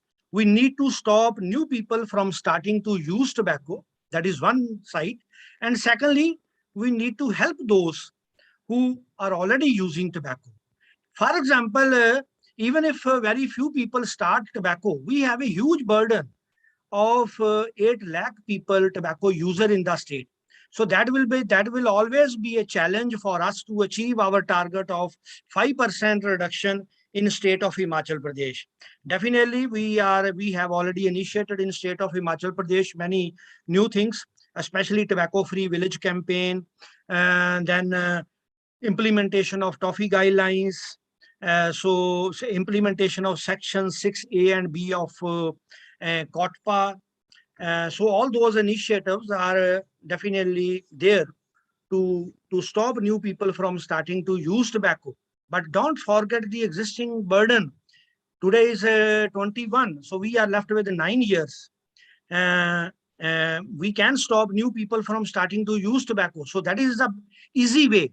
That is the best way that how we can stop new people from starting to use tobacco. And second part, Yes, that is something which is mainly health department initiative, which needs to be taken up. How that is, we are able to take care and use all kind of tobacco cessation, you can say, methodologies, whether it is mobile cessation services, whether it is National Tobacco Quit Line, whether it is basic tips of quitting by ASHA worker and health worker or MPW, whether it is our tobacco cessation center, which we were earlier discussing about Kullu, then 104 helpline, which is doing some good work in in a few states like the state of Rajasthan. Yes, a good number of people are also calling that. Then there are many other things, even at grassroots level. Whenever MPW or ASHA workers, they are doing their meetings, they can have focus group discussions there. So that is one area which really I think it should be top priority of state of Himachal Pradesh. And one thing which I forgot in the beginning for priority, it is tobacco vendor licensing. It was initiated by state of Himachal Pradesh, but I think now its implementation time has come. Even if you see, we wish Himachal as an ideal state on all fronts. Everything should be all policy measures should be used for achieving tobacco-free state Himachal Pradesh. So tobacco vendor licensing, currently what is happening? Tobacco is being sold by almost everyone. जैसे ही आप घर के बाहर निकलते हैं, चाहे वो चाय वाला है, चाहे वो ग्रोसरी वाला है, चाहे वो कोई और करियाने वाला है, डिपार्टमेंट स्टोर है, ठीक है, इवन सब्जी वाले ने भी वो टांगे होते हैं जो उसके पाउचेस हैं. Everyone wants to get some quick bucks. हर बंदा सोचता है कि इजी वे से उसको कुछ लड़ियां टांगने से उसकी को स्पेस ज्यादा नहीं कवर हो रही, इसलिए वो सोचता है कि चलो मेरे अपने काम के साथ मुझे यदि 100 रुपया और दिन में का आ जाएगा तो ये इसको भी बेच लेते हैं. So tobacco vendor licensing is something which should be top priority, and now it's the time of its implementation. We really want to see कि हिमाचल उसको कैसे implement करेगा. In the beginning, we have shared a lot many things from Himachal Pradesh with other states. Dr. Gopal Chauhan has been a faculty for other states also. He has been providing technical and faculty support to other states also. But वो जो कहते हैं दिल मांगे मोर वाली बात है, doctor Gopal, वो जरूरी है. ठीक है. Thank you very much once again, Dr. Sunil Rana ji, Dr. Diksha, Dr. Gopal, all colleagues from various districts. Thank you very much. Thank you, sir. Now I would like to request Dr. Rana for any closing remark. I don't think there is anything that needs to be said after such exciting and engaging discussions. For me, what I see is as an outcome of this particular meeting is that what we need to develop is a multi-sectoral implementation interface, and that is something that is going to go a long way in our objective of achieving tobacco-free Himachal Pradesh. So once we do our initial assessment of whatever we have obtained from our observations that we conducted as part of our research proposal, I think that interface framework will be put into place, and I will share with all the stakeholders of the state, as well as with the stakeholders from union, and we will see how exactly that implementation interface is going to help us achieve our goals. I thank you all for being so patiently a part of this webinar and contributing to the discussions that have seemed very fruitful, and look forward to your future deliberations whenever we feel time is there, as well as whenever we feel there is a need to talk again and deliberate on these issues. Thank you. Thanks a lot again. Thank you, sir. Dr. Rana. Thank you very much. Thank you, Dr. Rana. Thank you, everyone. Thank you. Thank you, everyone. Thanks a lot.